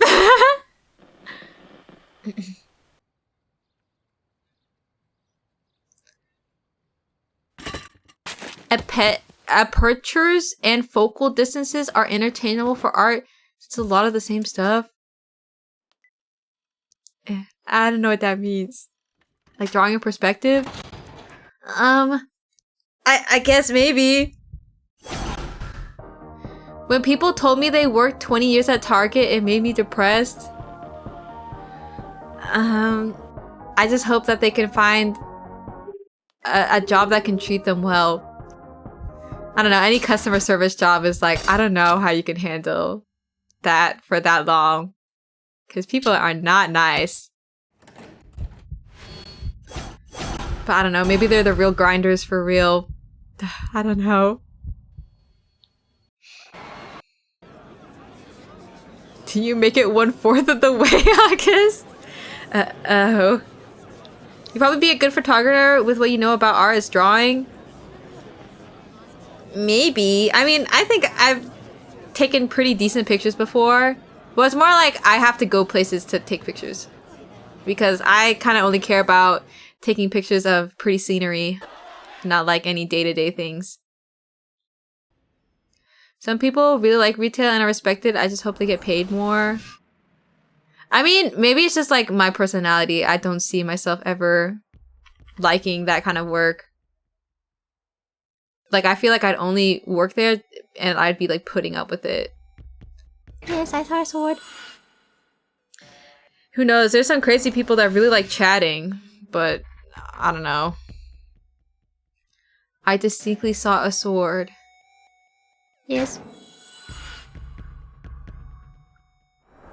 I move here. No. No. Bury me. Oh, I probably should have saved before I got to this point. I'm gonna die! Yes. Okay. We live!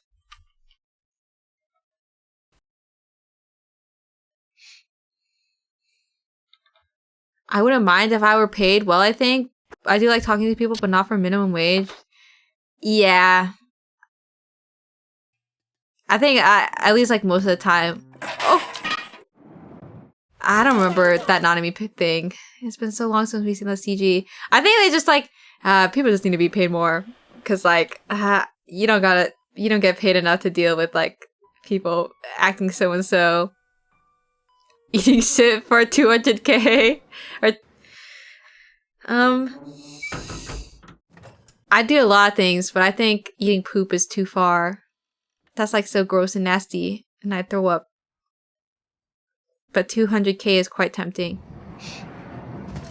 I enjoyed my retail adjacent job. I enjoyed helping people and stuff, but I got commission for sales, so that was a plus. I think maybe the issue is that like it depends on the customers and then also the people that are above you. Because in my cashier job, my manager was like so, I don't know. I feel like they would never take my side on anything. If something bad were to happen, I don't know. I feel like they throw me under the bus.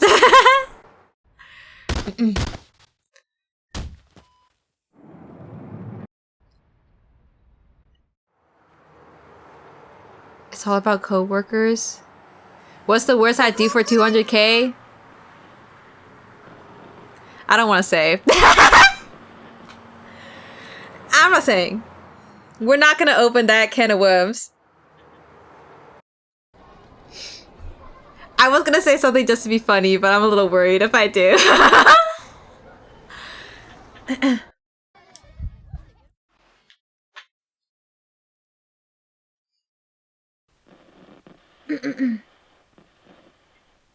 Alright, next. Yo, so when's chapter 7 gonna happen? Anytime you say that now, it's an instant don't. You guys are just too scared of... You guys are just so scared of me. Or maybe it's for me. I'm sorry, okay? Everybody on thin ice. Also, Royal Joker, thanks for the save check. In fact, we can do that right now.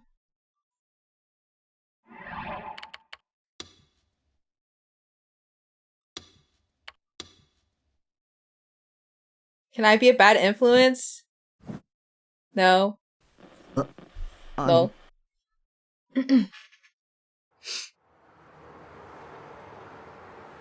Be a good influence? Yeah. Wait, I kind of want to say though. Just as a joke, I was gonna say prostitution. But I thought it would be better if I didn't. But it's okay. What I do for 200k? Guys, that's a lot of money. I'd do anything. Oh, okay, I would do that too. Yeah, opening my hole for 200k. Please, I need this! According to the minimum attendance chart, I didn't have to go to school today, but despite that, I came to school anyway for one reason and one reason only. To see Remy. 200k is a lot of fart redeems. True. It always surprises me how much some OF girls make. I mean... I guess it is surprising, but like also not that surprising at the same time. People are willing to pay for that. I feel like I wouldn't ever want my family to know that I put myself out like there like that, so I wouldn't do. I feel like that's like especially like online stuff. That's not gonna go away forever. And so I don't think I'd ever do that. Unless I'm about to go homeless. But that's not gonna happen, so. I had no doubt that the Dokuns in class would make fun of me just like they always did. I've seen some people where they say their parents know. Imagine their son fighting you. That's so crazy. I'd only hole up if I knew I could hide my identity. True. You just like wear a dream mask. Guys, I'm Dwayne, by the way. Look at my OF. I would definitely suck. Oh, it would definitely... Sorry. It would definitely suck, but if it meant I could see Remy, I could endure it. It's really easy to find an audience for OF stuff for the niche things. Yeah, I guess because like... It's not like porn where you're just like watching videos. It's like... There's like a potential that you could put your input into what they make. Hole up is a wild way to phrase it. I mean... Is it wrong though? It was also possible that Shogun would show up again. He seemed to be playing me like it was some kind of game after all. Maybe he'd feel like sending me on another quest soon. Just the thought alone terrified me. I tried to grasp my D-sword, but even that was just to protect myself from him. Without that sword, how could I ever hope to escape his evil clutches? Maybe if Remy was by my side, like she said she would... Maybe if Remy was by my side like she said she would be, but... She'd been absent from school lately, which worried me. What if she'd been taken hostage, just like Nanami? So basically, who want me? Why'd you already put the check mark? Okay. Somebody's so sure of the answer that they're gonna receive. Was there anyone out there that could help me? I entered the classroom with my head pointed straight at the floor. Before taking my seat, I took a quick look around. I leaned toward Rimi's seat first.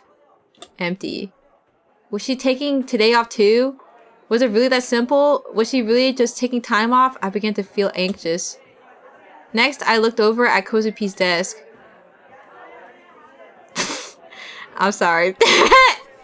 Kozupi, why do you look like this? She was in her seat, face down, and huddled up. Morning, Takumi-san! Morning, Kozupi. I didn't make eye contact, but I greeted her with my inner voice. The female Dokuns were watching me smirking. Cunts! It was no different than yesterday. They'd already labeled me as that otaku freak who said he was a psychic and made an ass of himself on TV, and that label wasn't going away anytime soon. The male Dokuns didn't seem to have arrived yet. It was pretty common for them to skip first period, and that was fine by me. Did I save recently? I'm gonna save again. And here. Yo, oh my god, we're already at chapter 7. This is where it's supposed to branch. I took my seat. Suddenly someone clapped me on the back. What up, Taku? It was Misumi-kun with an uncomfortable look on his face. His slap was a lot weaker than usual. You who certainly have no issue ignoring me before, why start paying attention to me now all of a sudden? Hick. I'm sure that you'll regret talking to me. You'll become the Doku's next target, just like me. Yes, Misumi-kun, even you'd be better off not associating with a otaku freak like me. We read this already.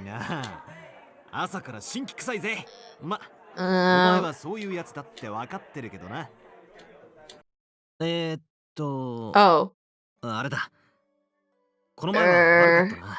About before? Sorry about that. So hi, Pabu. I had to hold on to whatever social cred I could, you know. You understand. Forget that though. From now on, I'll treat you like I always have. Alright, good talk. He had an indifferent expression on his face. You seriously want to keep talking to me like always? Do you actually enjoy hanging out with an otaku freak like me, even though there's nothing to gain from it? Where's this guy's route? What I'm saying. Shit, I was actually getting wet now. Wait, if Misumi-kun wanted to fucking the ass right then, I probably would have been able to say no. Wait, I wasn't expecting the sentence to go like that. Hello? Did I miss something?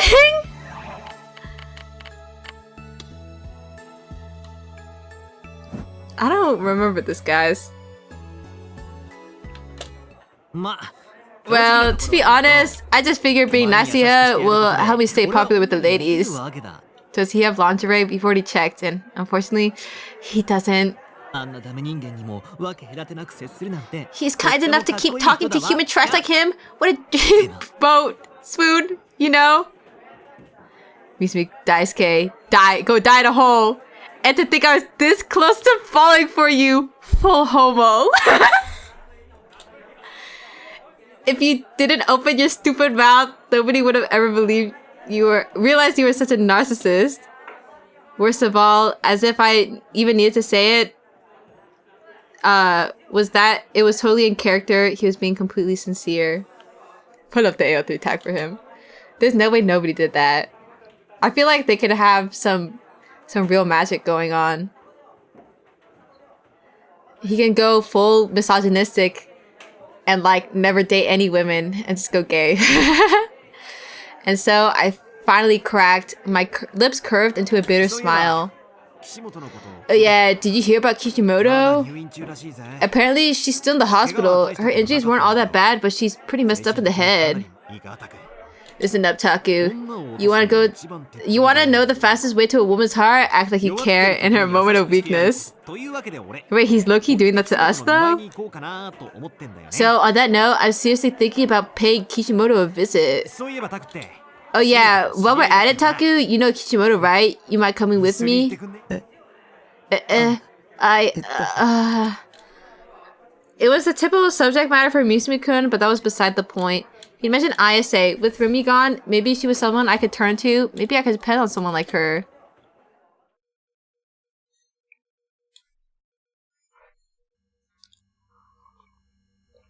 Bro, this guy's side profile.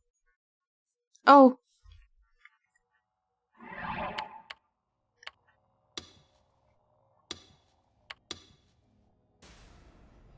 Wait, we're already there. I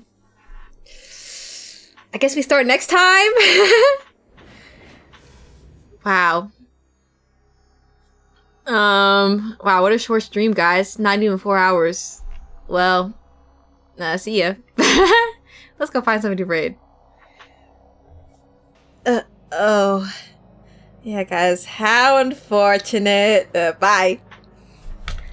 Let's see who is live right now. Draw something? No, I don't feel like it. I feel like laying down. Maybe I'll draw later, but I don't feel like it. Probably the best Chaos Head stream yet. That route was too good. I know, right? I can't. I'm like still flabbergasted that you have pulled through like that. Hey, Mimi and the bunny are live right now. Let's see. Oh, Henry has third partner anniversary. Let's raid. Enemy. Raid enemy.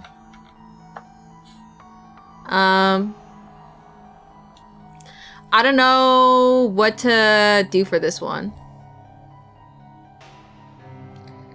Let's just do Moto Raid. I can't come up with anything. Thanks for stream. Thanks for watching.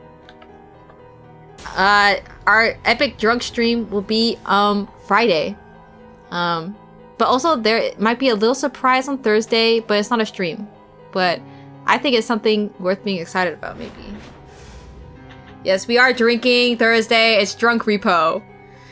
With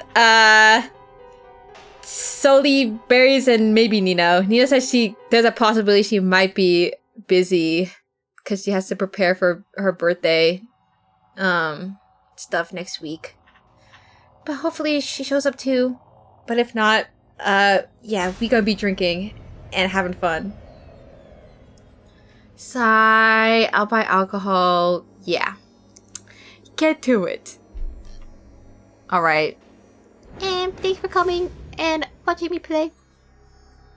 And then, Saturday is, Near Replicant, the start of it. So if you want to watch that too, please look forward to it. Okay, bye-bye. Bye-bye-bye-bye. Bye-bye-bye. Bye-bye. Me waiting for the countdown. Bull.